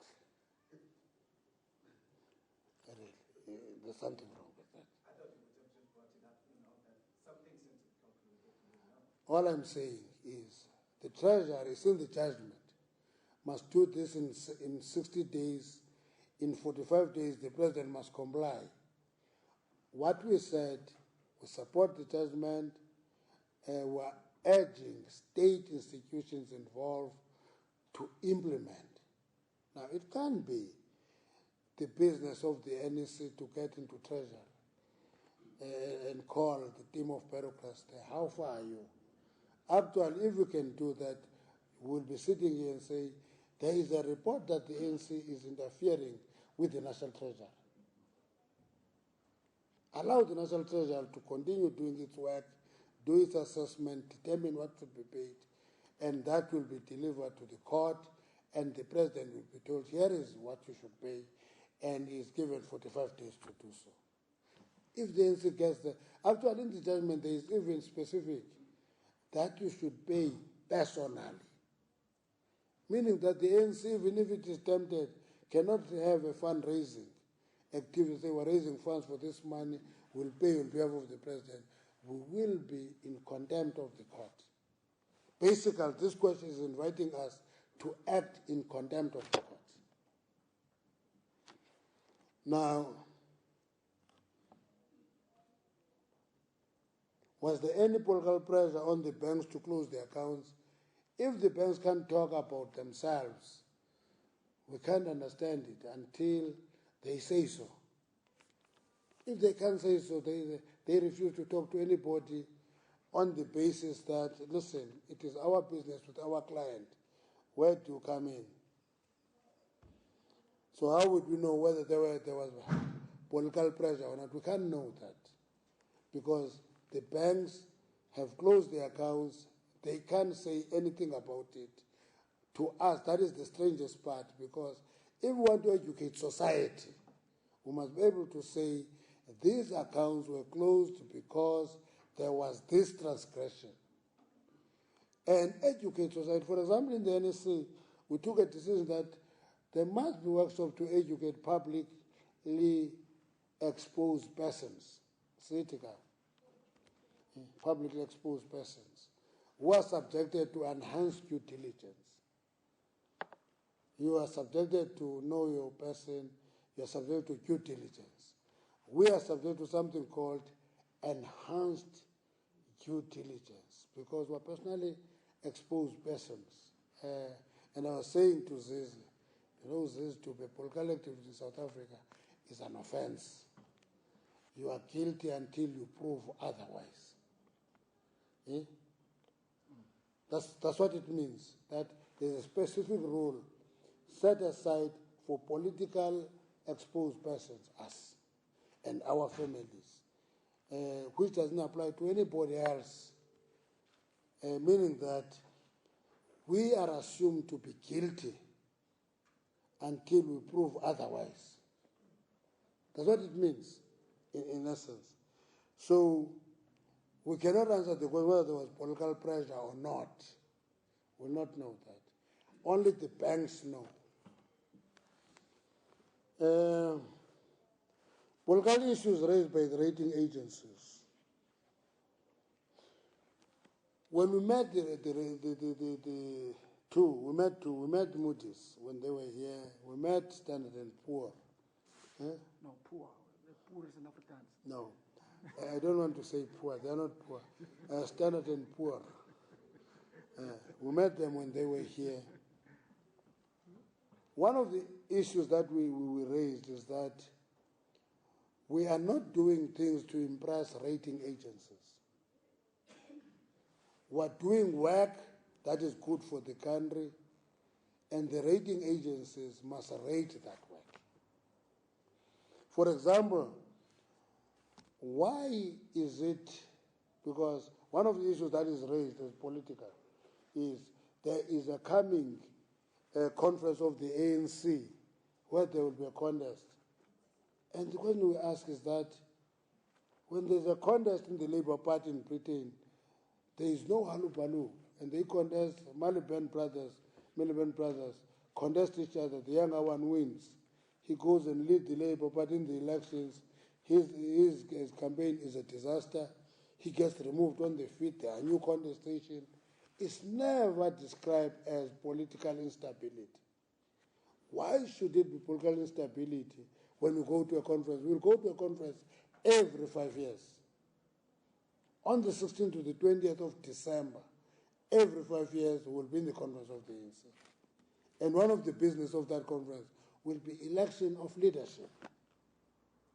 It was in 2012, it will be 2017, it will be 2022, it will be 2027, it will be 2032, you can continue counting. Why every time we go to a conference, that is called internal party democracy. Why is it regarded as stability when it is in South Africa, but it is seen as internal political party democracy when it is in developed world? And that is the question. So we deal with those issues. The rating agencies must rate us on the work we do. But we are not just doing things to impress rating agents. Rating agents must see the work we're doing and rate us accordingly. What is it? Continued tensions between minister and whatever. We never discussed that issue. We never discussed it. We asked it. we never discussed the question of the Minister of Finance and that. All we're saying is that let's help the Minister of Finance, if we love him, by not institutionalizing him. Let's not do that. It is going to be dangerous for him because you're not just counterposing the minister to the president. You're going to make all the other cabinet colleagues suspicious of this super minister who is an institution. To me, it's a mistake. Okay. Thanks, SG.